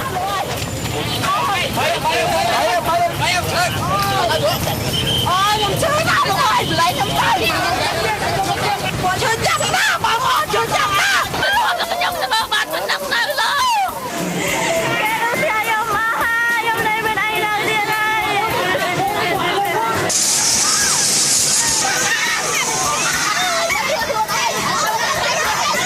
សញ្ញាឆ្នោតរបស់អ្នកបញ្ឈប់ភាពអយុត្តិធម៌និងអំពើហិង្សាលើប្រជារាស្ត្រខ្មែរសញ្ញាឆ្នោតរបស់អ្នកទប់ស្កាត់កុំឲ្យមានអំពើហិង្សារាលដាលដល់អ្នកនៅខែកញ្ញាឆ្នាំ1998ក្រោមការដឹកនាំរបស់រាជរដ្ឋាភិបាលសពថ្ងៃព្រះសង្ឃរាប់រយអង្គបាននិមន្តបិណ្ឌបាតសូមឲ្យបញ្ឈប់អំពើហិង្សាលើប្រជាពលរដ្ឋរបស់ខ្លួនប៉ុន្តែជាអកុសលកងកម្លាំងប្រដាប់អាវុធបានប្រើអំពើហិង្សាយ៉ាងធ្ងន់ធ្ងរលើព្រះសង្ឃដែលបណ្ដាលឲ្យសុគតអស់6អង្គនិងបាត់ព្រះកាយខ្លះរហូតដល់សពថ្ងៃនេះនៅខែធ្នូឆ្នាំ2007កងកម្លាំងប្រដាប់អាវុធបានវាយធ្វើបាបព្រះសង្ឃនៅមុខស្ថានទូតយួនដោយពេលនោះព្រះសង្ឃកម្ពុជាក្រោមបាននាំគ្នាធ្វើការតវ៉ាទាមទារឲ្យដោះលែងព្រះតេជគុណទឹមសាខនដែលត្រូវបានអាជ្ញាធរចាប់សឹកយកទៅដាក់គុកនៅយួនដោយមូលហេតុព្រះសង្ឃអង្គនេះបានការពារសិទ្ធិមនុស្សនិងសិទ្ធិព្រះសង្ឃនៅកម្ពុជាក្រោមនៅខែឧសភាឆ្នាំ2012អាជ្ញាធរបានចាប់ព្រះអង្គលួនសវ៉ាតដោយសារព្រះអង្គបាននិមន្តទៅសង្កេតការណ៍នៅមុខសាលាដំបងរាជធានីភ្នំពេញក្នុងរឿងទំនាស់ដីធ្លីរបស់អ្នកភូមិបង្កក់បោះឆ្នោតឲ្យគណៈបក្សសង្គ្រោះជាតិដើម្បីការពារព្រះសង្ឃនិងលើកស្ទួយព្រះពុទ្ធសាសនារបស់ជាតិខ្មែរសូមប្រជាពលរដ្ឋខ្មែរក្រឡេកមើលកញ្ចប់ថវិកាជាតិរបស់រាជរដ្ឋាភិបាលពុករលួយកញ្ចប់ថវិកាជាតិរាជរដ្ឋាភិបាលសពថ្ងៃដោយសារអំពើពុករលួយរដ្ឋបាត់បង់ចំណូលជាតិរាប់ពាន់លានដុល្លារក្នុងមួយឆ្នាំកញ្ចប់ថវិកាជាតិដែលរងគ្រោះដោយអំពើពុករលួយសពថ្ងៃកັບកេងពន្ធប្រេងសាំងប្រមាណ500លានដុល្លារក្នុងមួយឆ្នាំចំណូលពីអង្គរវត្តក្នុងមួយឆ្នាំជាង100លានដុល្លារមិនបានចូលរដ្ឋចំណូលពីកាស៊ីណូជាង200លានដុល្លារក្នុងមួយឆ្នាំមិនបានចូលរដ្ឋអំពើពុករលួយវិស័យផ្សេងទៀតប្រមាណ500លានដុល្លារដីសម្បត្តិព្រៃឈើរ៉ែធនធានធម្មជាតិទ្រព្យសម្បត្តិជាតិដីធ្លីអគាររដ្ឋកັບកេងអស់រាប់រយលានដុល្លារក្នុងមួយឆ្នាំថវិកាដែលនៅសល់ពីអំពើពុករលួយបែងចែកមិនត្រឹមត្រូវវិស័យអធិភាពទទួលត្រឹមតែ8ទៅ10% ប៉ុណ្ណោះមានអំពើពុករលួយកັບកេងជាបន្តទៀតរាជរដ្ឋាភិបាលខ្ចីលុយបរទេស បំពេញបន្ថែមជិត$1000 លានក្នុងមួយឆ្នាំរាជរដ្ឋាភិបាលបច្ចុប្បន្នជំពាក់បំណុលបរទេសជាង$6000 លានគិតពីឆ្នាំ1993គិតជាមធ្យមប្រជាពលរដ្ឋខ្មែរម្នាក់ជំពាក់បំណុលបរទេសជាង$400គិតចាប់ពីឆ្នាំ1993រាជរដ្ឋាភិបាលកម្ពុជាទទួលបានជំនួយអភិវឌ្ឍពីបរទេសប្រមាណ$10000 លានដោយសារអំពើពុករលួយទាំងនេះរាជរដ្ឋាភិបាលសពថ្ងៃបរាជ័យតើអ្នកមិនដឹងទេឬដឹកនាំប្រទេសជាង30ឆ្នាំជំពាក់លុយបរទេសជាង$6000 លានគិតជាមធ្យមប្រជាពលរដ្ឋខ្មែរម្នាក់ជំពាក់លុយបរទេសជាង$400បរាជ័យខ្ចីលុយបរទេសធ្វើថ្នល់ខាងមុខខូចខាងក្រោយបង្ហិនលុយជាតិបរាជ័យដឹកនាំរយៈពេល30ឆ្នាំសេវាអប់រំមានគុណភាពទាបកុមារីនិងស្ត្រីអាយុលើសពី15ឆ្នាំ 29% មិនចេះអក្សរបរាជ័យយុវជនគ្មានការងារធ្វើប្រាក់ខែតិចចំណាក់ស្រុករាប់សែននាក់បរាជ័យដឹកនាំប្រទេសរយៈពេលជាង30ឆ្នាំប្រជាពលរដ្ឋបាត់បង់ទំនុកចិត្តលើវិស័យសុខាភិបាលបរាជ័យដឹកនាំប្រទេសរយៈពេលជាង30ឆ្នាំប្រជាពលរដ្ឋជាង 30% រស់ក្រោមបន្ទាត់ក្រីក្រដោយរកចំណូលបានតិចជាង$2000ក្នុងមួយថ្ងៃចាស់រស់នៅដោយលំបាកវេទនាគ្មានប្រាក់ឧបត្ថម្ភនិងគ្មានសេវាថែទាំព្យាបាលជំងឺបរាជ័យមន្ត្រីរាជការប៉ូលីសទាហានគ្រូបង្រៀនប្រាក់ខែមិនគ្រប់គ្រាន់កម្មការនីប្រាក់ខែតិចបរាជ័យការពារកោះត្រល់របស់ខ្មែរមិនបានបរាជ័យការពារដីស្រែចម្ការខ្មែរតាមបណ្ដោយព្រំដែនខ្មែរយួនមិនបានបរាជ័យលុបបំបាត់អំពើពុករលួយមិនបានបរាជ័យលក់ទ្រព្យសម្បត្តិជាតិស្ទើរគ្មានសល់បរាជ័យទប់ស្កាត់បទឧក្រិដ្ឋបំផ្លាញព្រៃឈើមិនបានបរាជ័យទប់ស្កាត់អំពើរត់ពន្ធកេងប្រវ័ញ្ចលុយជាតិមិនបានបរាជ័យគ្រប់គ្រងអង្គរវត្តដើម្បីយកចំណូលចូលជាតិមិនបានបរាជ័យគ្រប់គ្រងធនធានធម្មជាតិព្រៃឈើរ៉ែផ្សេងដើម្បីយកចំណូលចូលជាតិមិនបានបរាជ័យកែទម្រង់ប្រព័ន្ធតុលាការពុករលួយមិនបានបរាជ័យរំលោភដីធ្លីស្រែចម្ការផ្ទះសម្បែងប្រជារាស្ត្រកំពុងនៅតែបន្តបរាជ័យខ្ញុំមិនបោះឆ្នោតគាំទ្រអ្នកដឹកនាំពុករលួយនិងបរាជ័យទេផ្លាស់ប្ដូរដើម្បីភាពជោគជ័យរបស់យើងនិងប្រទេសជាតិយើងសូមប្រជាពលរដ្ឋខ្មែរក្រឡេកមើលកញ្ចប់ថវិកាជាតិរបស់រាជរដ្ឋាភិបាលសង្គ្រោះជាតិខ្ញុំនឹងប្រើប្រាស់បទពិសោធន៍របស់ខ្ញុំកាលខ្ញុំធ្វើជារដ្ឋមន្ត្រីក្រសួងសេដ្ឋកិច្ចនិងហិរញ្ញវត្ថុកាលពីអាណត្តិទី1យើងបំបត្តិអំពើពុករលួយយើងអាចប្រមូលលុយបានច្រើនណាស់ដើម្បីយកមកកសាងប្រទេសនិងដំឡើងប្រាក់ខែជូនមន្ត្រីរាជការអ្វីដែលខ្ញុំបានធ្វើប្រកបដោយជោគជ័យពីមុនខ្ញុំនឹងធ្វើទៀតក្នុងទ្រង់ទ្រាយធំក្នុងរយៈពេលយូរអង្វែងរាជរដ្ឋាភិបាលសង្គ្រោះជាតិឧបត្ថម្ភចាស់ចាប់ពី65ឆ្នាំឡើងទៅយ៉ាងតិច$40000ជារៀងរាល់ខែមន្ត្រីរាជការប៉ូលីសទាហានទទួលបានប្រាក់ខែយ៉ាងទាបបំផុត$1លានជារៀងរាល់ខែកម្មការនីបានប្រាក់ខែគោលយ៉ាងតិច$60000ក្នុងមួយខែវិស័យសុខាភិបាលទទួលបានយ៉ាងតិច20% នៃកញ្ចប់ថវិកាជាតិដើម្បីកែទម្រង់ស៊ីជម្រៅលើគុណភាពសេវាសុខាភិបាលធានាតម្លៃសាំងជីកសិកម្មស្មើនឹងប្រទេសជិតខាងធានាតម្លៃអគ្គិសនី$500ទៅ$600ក្នុង1គីឡូវ៉ាត់ម៉ោងធានាអត្រាការប្រាក់ 1% ក្នុងមួយខែធានាតម្លៃស្រូវមិនឲ្យទាបជាង$1000ក្នុង1គីឡូក្រាមវិស័យអប់រំទទួលបានយ៉ាងតិច20% នៃកញ្ចប់ថវិកាជាតិដើម្បីកែទម្រង់ស៊ីជម្រៅលើគុណភាពសេវាអប់រំរក្សាស្ថិរភាពតម្លៃទំនិញលើទីផ្សាររក្សាស្ថិរភាពតម្លៃលុយរៀលបោះឆ្នោតឲ្យគណៈបក្សសង្គ្រោះជាតិរូបសញ្ញាព្រះអាទិត្យរះនិងមានលេខរៀងទី7 28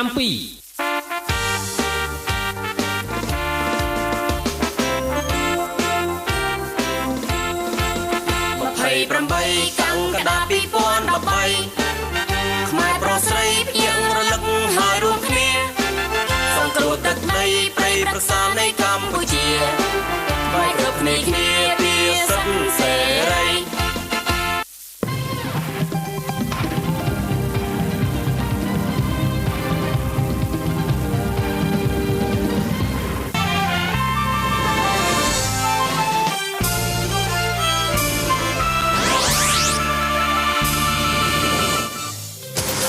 មាគ៌ាឈ្នះរបស់សម្ដេចតេជោសែនសន្តិភាពបានកើតមានពីពេញផ្ទៃប្រទេស គណៈបកប្រជាជនកម្ពុជាបានដើរតួនាទីជាកម្លាំងស្នូលក្នុងការអនុវត្តកិច្ចព្រមព្រៀងទីក្រុងប៉ារីថ្ងៃទី23ខែតុលាឆ្នាំ1991និងបានពំនាំយកមកវិញនៅរបបរាជានិយម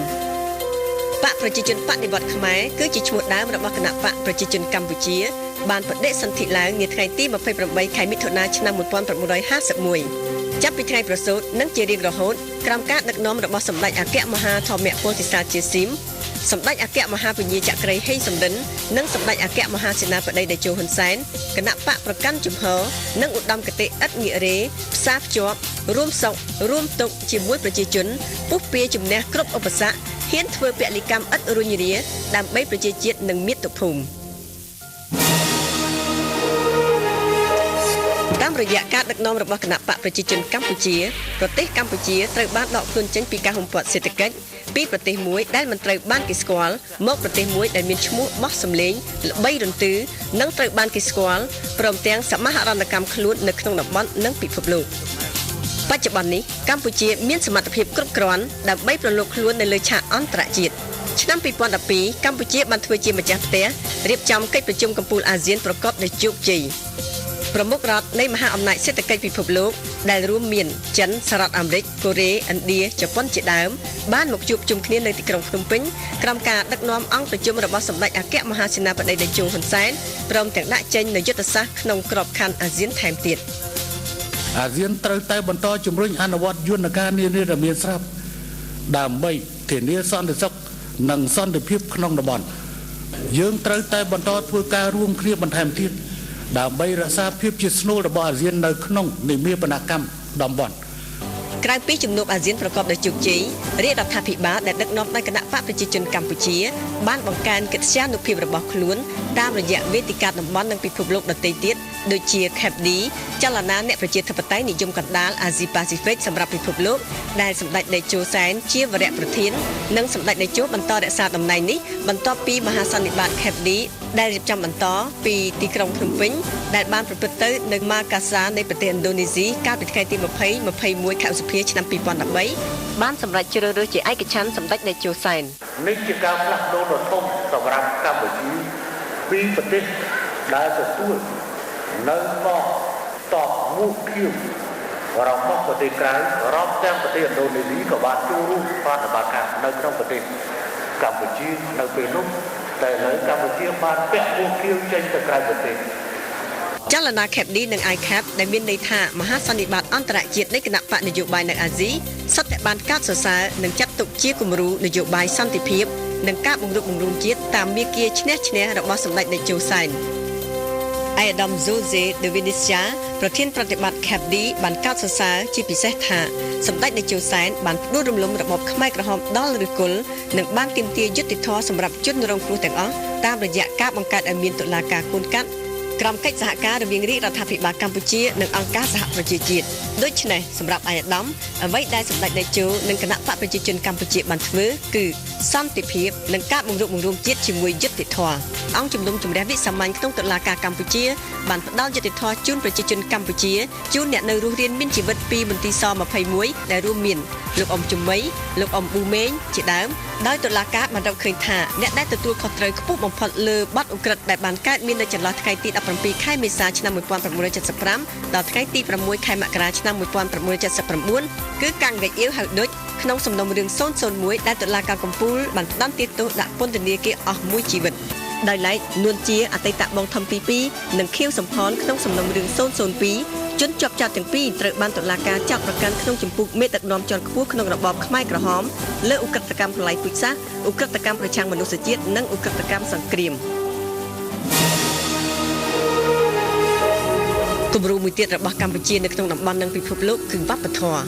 បន្ទាប់ពីរមណីយដ្ឋានអង្គរត្រូវបានចុះបញ្ជីជាសម្បត្តិបេតិកភណ្ឌពិភពលោកនាឆ្នាំ1992ស្ថាប័នអន្តរជាតិមួយឈ្មោះថាគណៈកម្មាធិការសម្របសម្រួលអន្តរជាតិ ICC អង្គរត្រូវបានបង្កើតឡើងដែលមានបារាំងនិងជប៉ុនជាសហប្រធាននិងជាស្ថាប័នដែលមានជំនាញលើការងារអភិរក្សនិងអភិវឌ្ឍប្រកបដោយចីរភាពបេតិកភណ្ឌពិភពលោក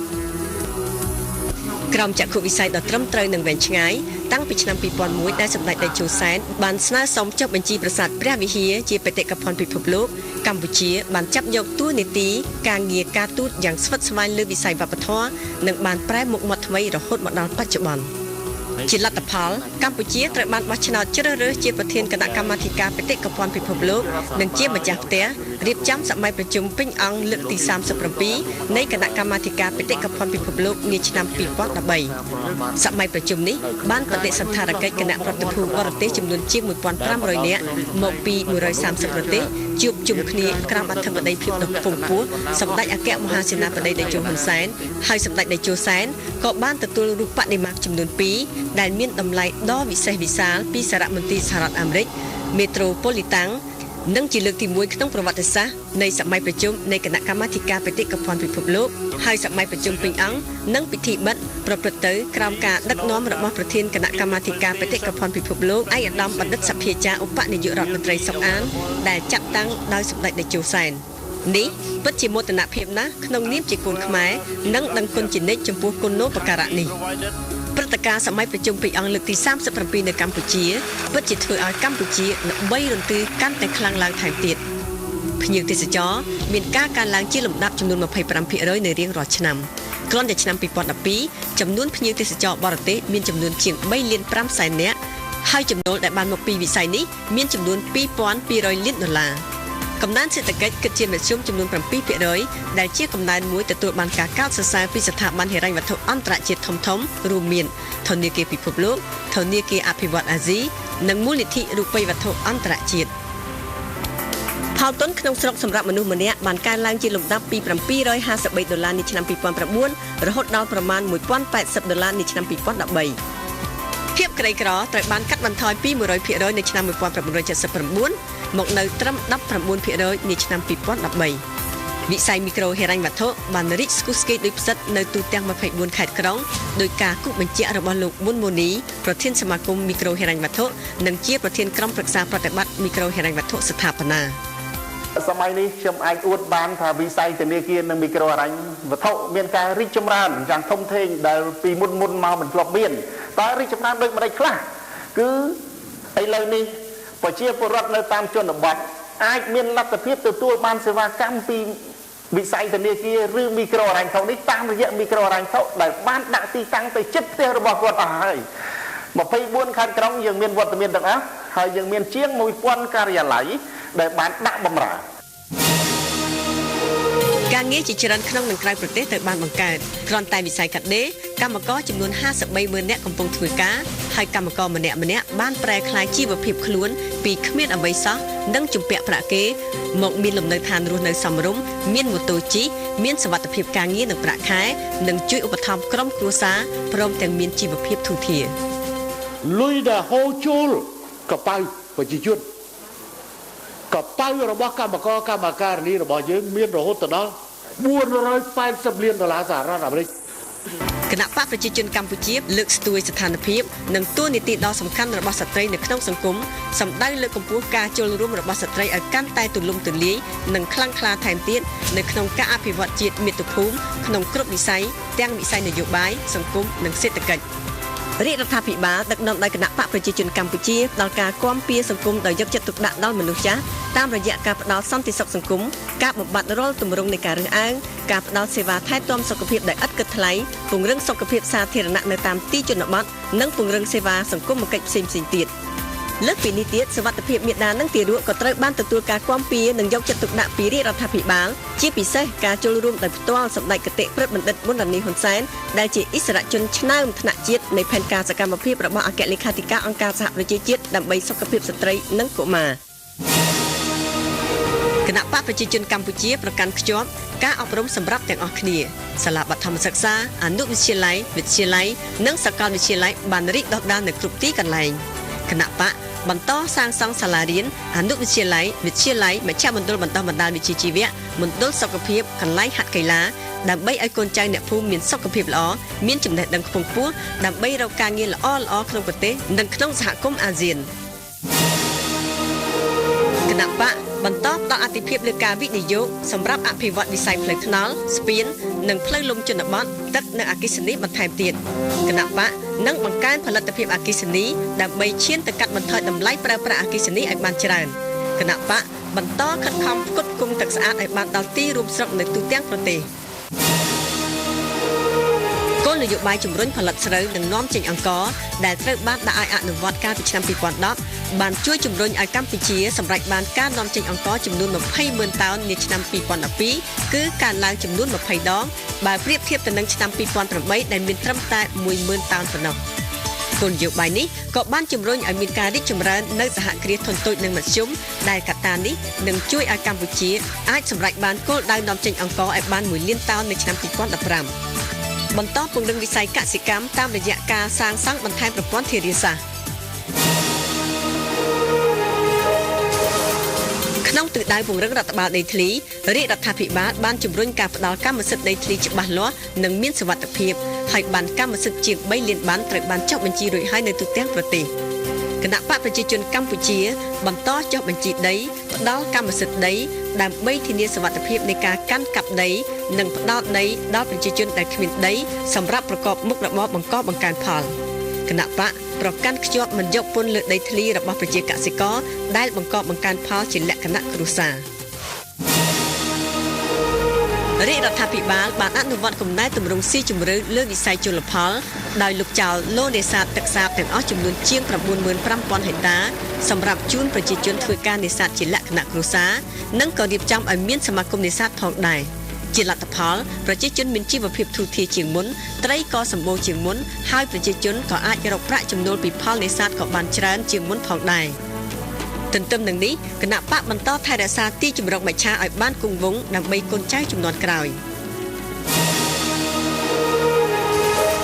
ជំរុញគោលនយោបាយចំពោះយុវជនដែលជាកម្លាំងបន្តវេនប្រកបដោយសក្តានុពលក្នុងគ្រប់កម្រិតគ្រប់ផ្នែកនិងគ្រប់វិស័យនៅក្នុងការអភិវឌ្ឍសង្គមសេដ្ឋកិច្ចនិងការការពាររាល់សមិទ្ធផលសង្គមគណៈបកប្រជាជនកម្ពុជាការពារនិងគោរពសិទ្ធិមនុស្សលើកស្ទួយតម្លៃសិលធម៌សេរីភាពនិងយុត្តិធម៌បន្តពង្រឹងលទ្ធិប្រជាធិបតេយ្យឲ្យចាក់គ្រឹះរឹងមាំដើម្បីប្រជាជនបានរស់នៅប្រកបដោយសុភមង្គលនិងក្នុងភាពសុខដុមរមនាទាំងក្នុងគ្រួសារទាំងក្នុងសហគមន៍និងសង្គមជាតិយើងស្រឡាញ់គណៈបកប្រជាជនកម្ពុជាខ្ញុំស្រឡាញ់គណៈបកប្រជាជនអំណាចប្រជាជននៅកម្ពុជាប្រើតាមរយៈសញ្ញាឆ្នោតដែលបោះចូលក្នុងពន្លឺចែងចាំងរបស់គណៈបកប្រជាជនកម្ពុជាពិតជានាំនាវាកម្ពុជាឆ្ពោះទៅត្រូវសុភមង្គលដ៏សុខដុមរមនានៅលើដែនពោធិ៍ធាកន្លងមកប្រជាពលរដ្ឋធ្លាប់ដឹងហើយថាគណៈបកមិនដែលសន្យាចោលទេតែហ៊ានថាហ៊ានធ្វើនិងហ៊ានទទួលខុសត្រូវតែមិនមែនដើម្បីឈ្នះតែហ៊ុនសែនម្នាក់ឯងទេហើយក៏មិនមែនដើម្បីតែគណៈបកប្រជាជនមួយដែរគឺដើម្បីជាតិទាំងមូលហ៊ុនសែនក៏ឈ្នះគណៈបកប្រជាជនក៏ឈ្នះប្រជាជនកម្ពុជាក៏ឈ្នះអញ្ចឹងឈ្នះទាំងអស់គ្នាក្នុងន័យនេះគណៈបកប្រជាជនកម្ពុជាបានសម្រេចជាឯកច្ឆន្ទជ្រើសរើសសម្ដេចតេជោសែនជាបេក្ខជននាយករដ្ឋមន្ត្រីសម្រាប់អាណត្តិទី5និងអាណត្តិក្រោយៗទៀតដោយសារសម្ដេចតេជោជាអគ្គមគ្គុទ្ទេសក៍វិសរជនជាមេដឹកនាំរបស់គណៈបកដែលមានទស្សនវិស័យជាអ្នកដឹកនាំដែលមានសមត្ថភាពអាចធ្វើឲ្យទស្សនវិជ្ជាទស្សនវិជ្ជាคล้ายទៅជាការពិតហើយធ្វើឲ្យប្រជាពលរដ្ឋមានជំនឿជាថ្នាក់ដឹកនាំដែលមានលទ្ធភាពប្រមូលផ្ដុំប្រជាពលរដ្ឋប្រមូលផ្ដុំមហាជនគ្រប់ប្រជាប់សន្តានបាទឲ្យរស់នៅជាមួយគ្នាសុខដុមរមនាលោកជាថ្នាក់ដឹកនាំជាអ្នកដឹកនាំដែលមានលទ្ធភាពគ្រប់គ្រាន់ដើម្បីពង្រឹងស្ថិរភាពនយោបាយជាតិពង្រឹងសន្តិសុខពង្រឹងសន្តិភាពនៅក្នុងប្រជាជាតិកម្ពុជា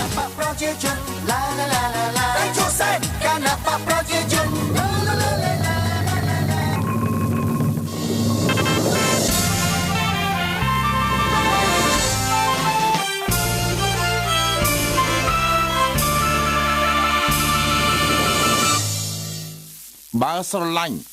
បើអាណិតបើពេញចិត្តបើជឿទុកចិត្តសម្ដេចហ៊ុនសែនសូមបោះឆ្នោតជូនគណៈបកប្រជាជនកម្ពុជាសូមបោះឆ្នោតជូនគណៈបកប្រជាជនកម្ពុជា ដែលមានរូបទេវតាបាច់ផ្កាជាសញ្ញាសម្គាល់មានលំដាប់លេខរៀងទី4នៅលើសញ្ញាឆ្នោត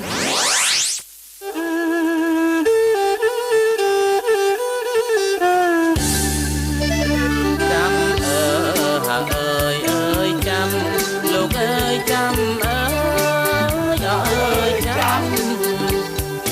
ហាអើយអើយចាំលោកអើយចាំអើយអើយចាំអូនទើបអើយក្រុមឆ្នាំបានបងហាអើយឆ្នោតម្ដងអូនទើបអើយក្រុមឆ្នាំបានបងហាអើយឆ្នោតម្ដងចាំអើយហាអើយអូនចាំបងអើយចាំអើយអូនចាំអើយហាអើយអូនចាំបងអើយចាំអើយអូនចាំដល់ថ្ងៃអើយខែឆ្នាំចាំ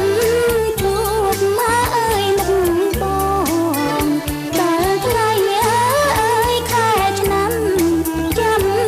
ជួបមកអើយមុខបងមិនដឹកមិនហាអើយឃើញមកបងអើយណាប្រេងនួនល្អមិនដឹកមិនហាអើយឃើញមកបងអើយណាប្រេងនួនល្អចាំមើលអើយផ្លូវបងយើងទៅអើយបងឆ្នោតចាំមើលអើយផ្លូវបងយើងទៅអើយបងឆ្នោតបងមកហាអើយដល់ហើយអូនអើយបងមិនអោបាញ់ឆោតបងមកហាអើយដល់ហើយអូនអើយបងមិនអោបាញ់ឆោតដល់ថ្ងៃអើយបងឆ្នោតបងមិនហាអើយភ្លេចទេដល់ថ្ងៃអើយបងឆ្នោតបងមិនហាអើយភ្លេចទេចង់ជួបមើលហាអើយអូនផងអូនអើយចិត្តបង